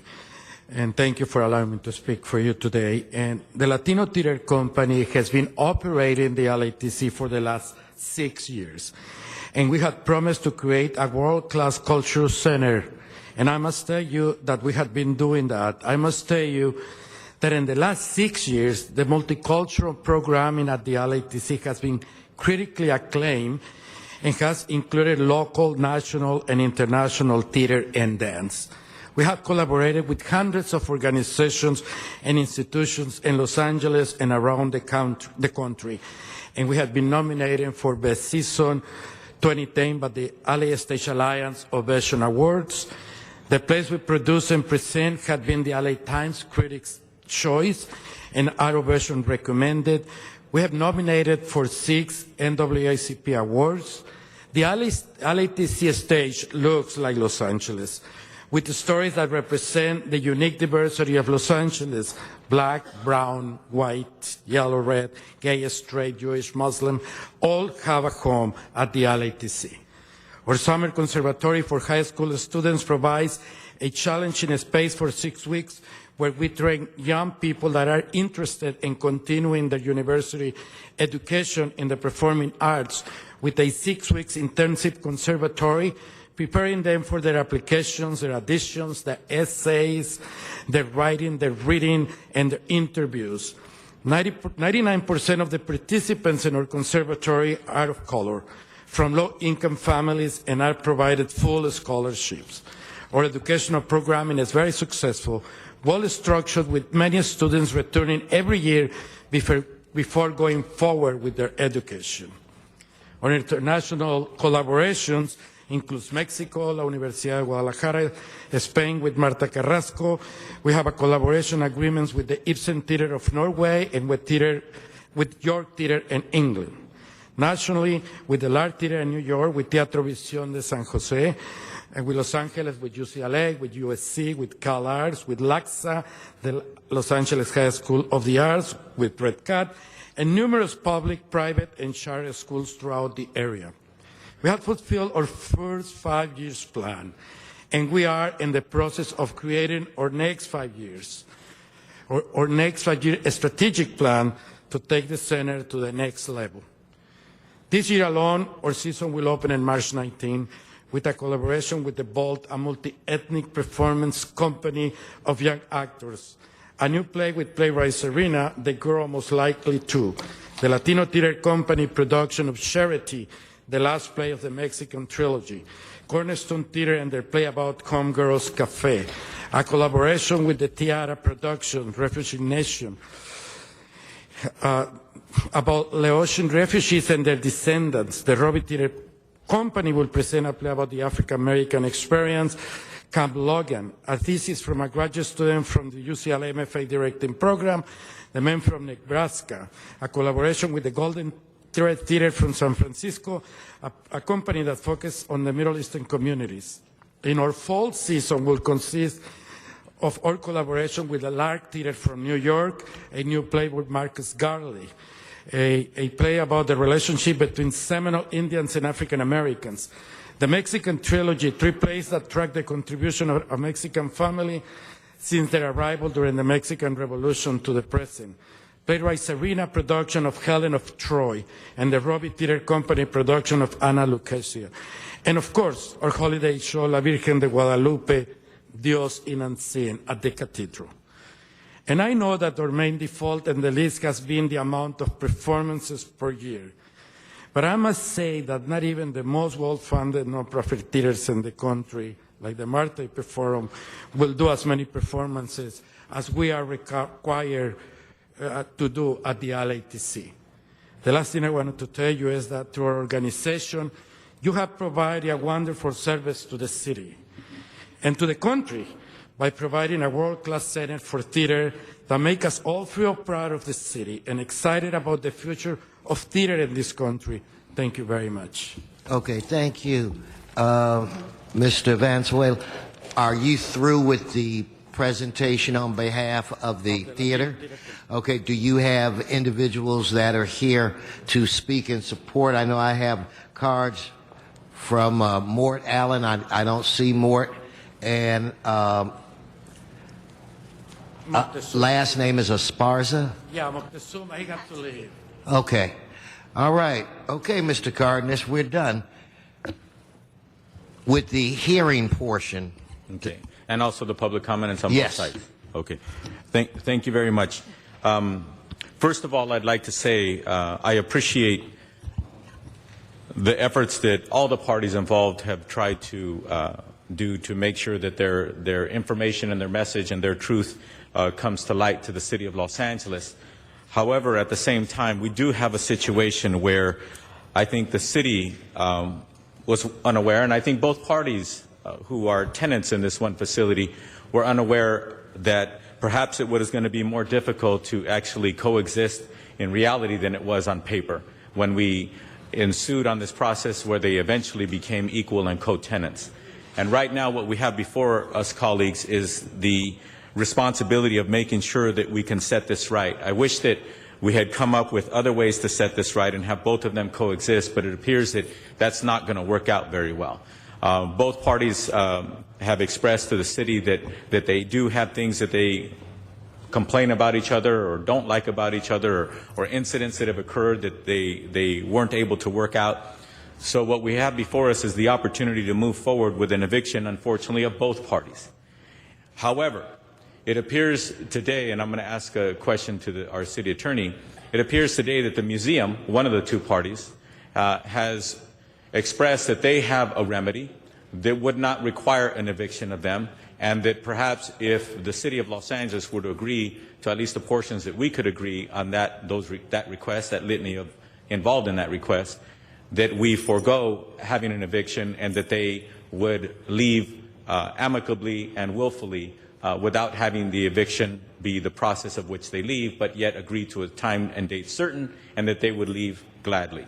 The question of the city attorney, is that possible? Is it possible for us to move forward with the process that's before us?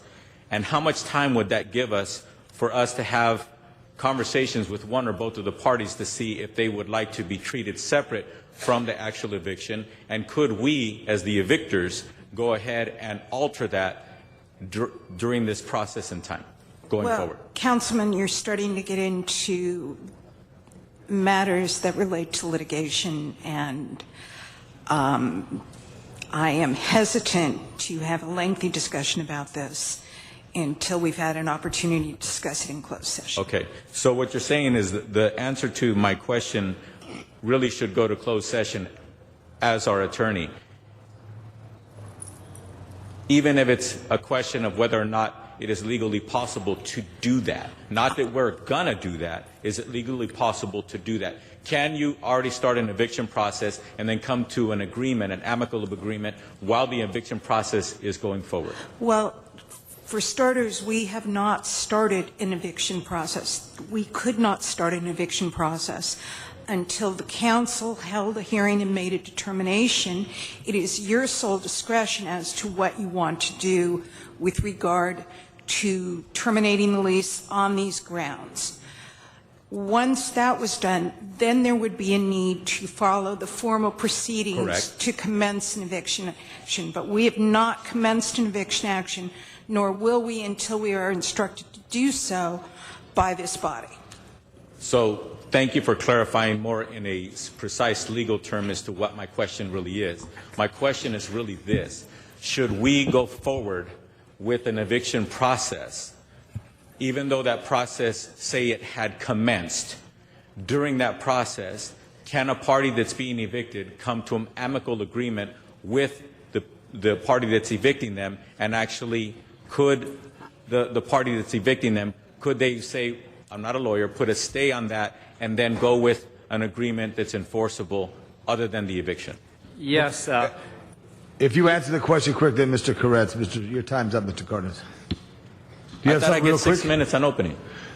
It didn't have that on the clock. I just came up in mid-between. I'll give you more time, but I came up midstream. Paul? My question is just before this one's even answered. Should this discussion still be happening in open session, or should we be discussing I may get a this ruling in closed about session? 1 minute. I was just waiting for Mr. Cardenas to finish. Our city attorney is actually answering your question for you. Mr. City Attorney. Andrew Nokas, City Attorney's Office. You could, for instance, you have several options. You could vote to terminate the lease now and give them 30 to 45 days to vacate, which time they could negotiate. And if they come to an agreement, we can do that and not worry about the termination. So they can negotiate during that period of time and come to us with an agreement. Okay, so that's the answer to my question. I'm not asking the question about specifics about a particular party. I just want to know, from our vantage point as policymakers, since most of us are not lawyers, I just wanted to make sure that we understand before we do make a decision as to whether or not we're going to vote to evict, whether or not what your answer was. Your answer has clarified it. Yeah, we can vote to terminate the lease, give them time to get out, because you would anyway. Yeah, it's not like should we go forward, they only have 3 days to leave. They do have a reasonable amount of time, and that reasonable amount of time would be determined by the council instruct to the city attorney's office to give them X number of days, whether it's 30 or 45. Right. Okay. Thank you. I want to go last, Mr. Well, you're going to go first. Here goes first, goes last, because no one else is on the speaker's queue. We're going into executive session. Mr. City Attorney. If we have questions for our attorneys, right? Well, I think we should go into executive session due to the sensitivity of this matter, looking at the city attorney, and in all fairness to everybody. So, Mr. City Attorney. Council is authorized to go into closed session pursuant to Government Code Section 54956.9A to confer with legal counsel relative to the case entitled the Latino Museum of History, Art, and Culture versus the Latino Theater Company and the City of Los Angeles. Okay, we're in executive session. Sergeants, thank you, everybody. We're asking city council members only, city attorneys and staff. All guests are dismissed from the John Farrar chambers. You could be in the hallway, or you could in the rotunda or the second floor, whatever you.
investigating a series of bizarre and disturbing attacks that have left children in cities from coast to coast injured and fearing for their safety. As Global's Anna Gebauer tells us, the young victims were targeted simply because of the color of their hair. Veteran, while we begin with an Eyewitness News exclusive disturbing video of a gay man being beaten in Queens. The individual was attacked simply for his orientation, and we're just not going to tolerate it. The word hate is just unexcusable. It's a word that shouldn't be used, and to hate somebody for the color of their skin is just not right. It creates fear among all of the community members. I think it's wrong how people discriminate against others just because of the way they prefer people, as in gays or just their skin color. It's wrong, and something needs to be done. A hate crime is any criminal act directed against a person based on the victim's actual or perceived nationality, religion, sexual orientation, disability, gender, and especially race. Examples of hate crimes include acts which result in injury even if the injury is slight, threats of violence that look like they can be carried out, acts which result in property damage, any criminal act or attempted criminal act, including property damage directed against public or private agencies. The suspect can spend up to 1 year in jail, and if it's a felony, it could either be between 2 and 4 years for a prison sentence. If you believe a hate crime has occurred or will occur, you are very much encouraged to contact the Los Angeles Police Department or the We Tip hotline. Public cooperation is often essential in solving hate crimes. We Tip hotline, 909-987-5005.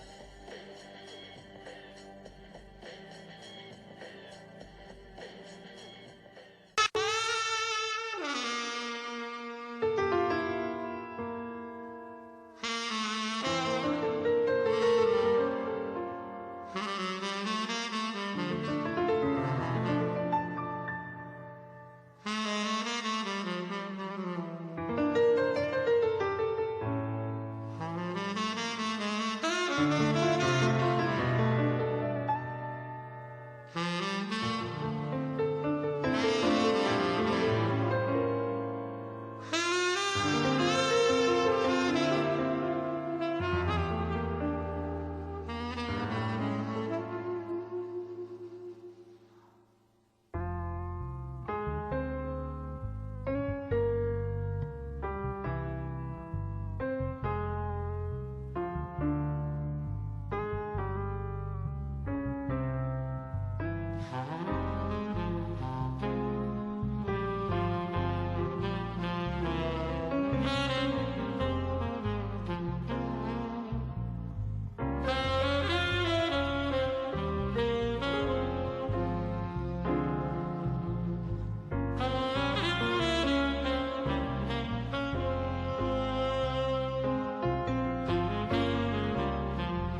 We need you back. We're going into open session.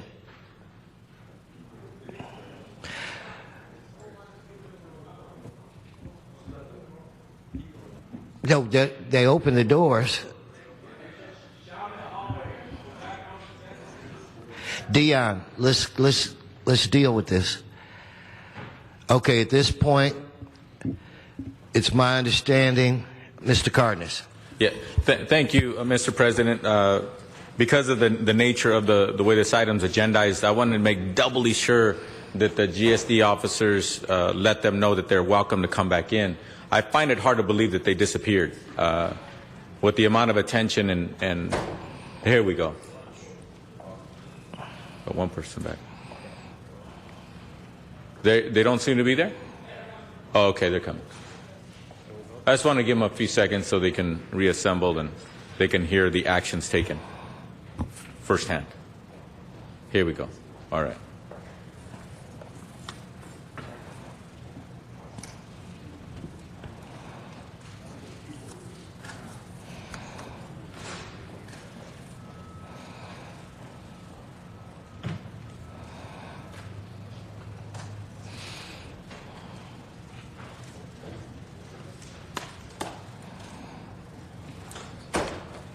Mr. Cardenas. Good enough. Yes. I'd like the city attorney to read in for the records the findings based on Section 5.5 of the lease.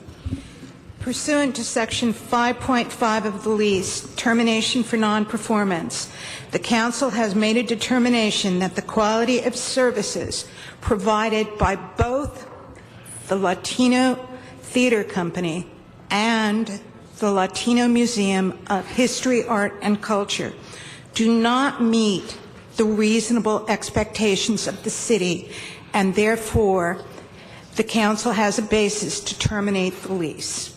Okay. Based on those findings, colleagues, I move that we commence with the eviction process and that it be 45 days. And also at the same time, aside from that motion, we heard from the museum that they would like to figure out if they could vacate amicably. And if that's something that they'd like to pursue, we would certainly welcome their ability to do that. But the motion pertains to commencing the eviction process based on the findings as written, as spoken into the record by the city attorney. If I may comment, I think you need to make a finding that they failed to satisfy them.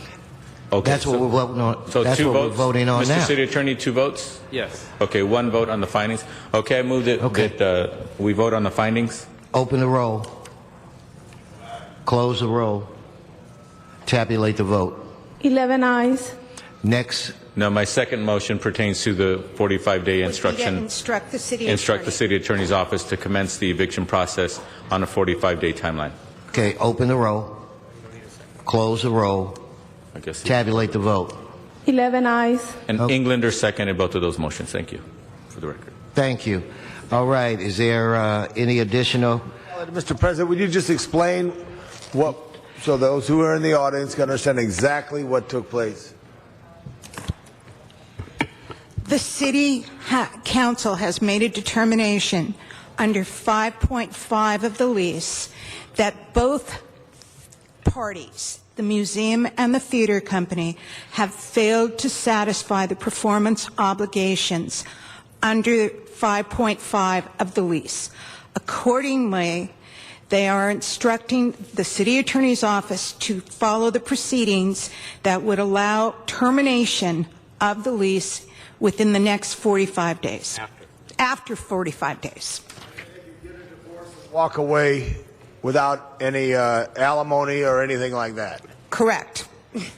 Thank you, Mr. Laban. Okay, on that motion, can we open the roll? Close the roll? Council's already voted, Mr. President. All right, thank you. Well, you clarified it and confused me, Mr. Laban. All right, is there any more items before this council? Council has motions for posting and referral. They're posted and referred. Comments? There are excuses on the desk, Mr. President. Okay. Councilmember Reyes requests to be excused on January 20th. That meets council policy. Without objection. Councilmember Huizar requests to arrive at 11:30 on January 25th and to be excused on January 31st. That meets council policy. Without objection. Councilmember Labange requests to be excused on January 25th and to arrive at 11:30 on January 27th. That meets council policy. What? Can give us a moment, because members, we really have quorum issues for the rest of this month. Now, does that work out within the plans that we... Okay, we'll just approve it then without objection. And Councilmember Krikorian requests to leave at 11 on January 31st. That meets council policy. Okay, without objection. That clears the desk. Okay, adjourning. Mr. Huizar, if all people could rise, if all in attendance.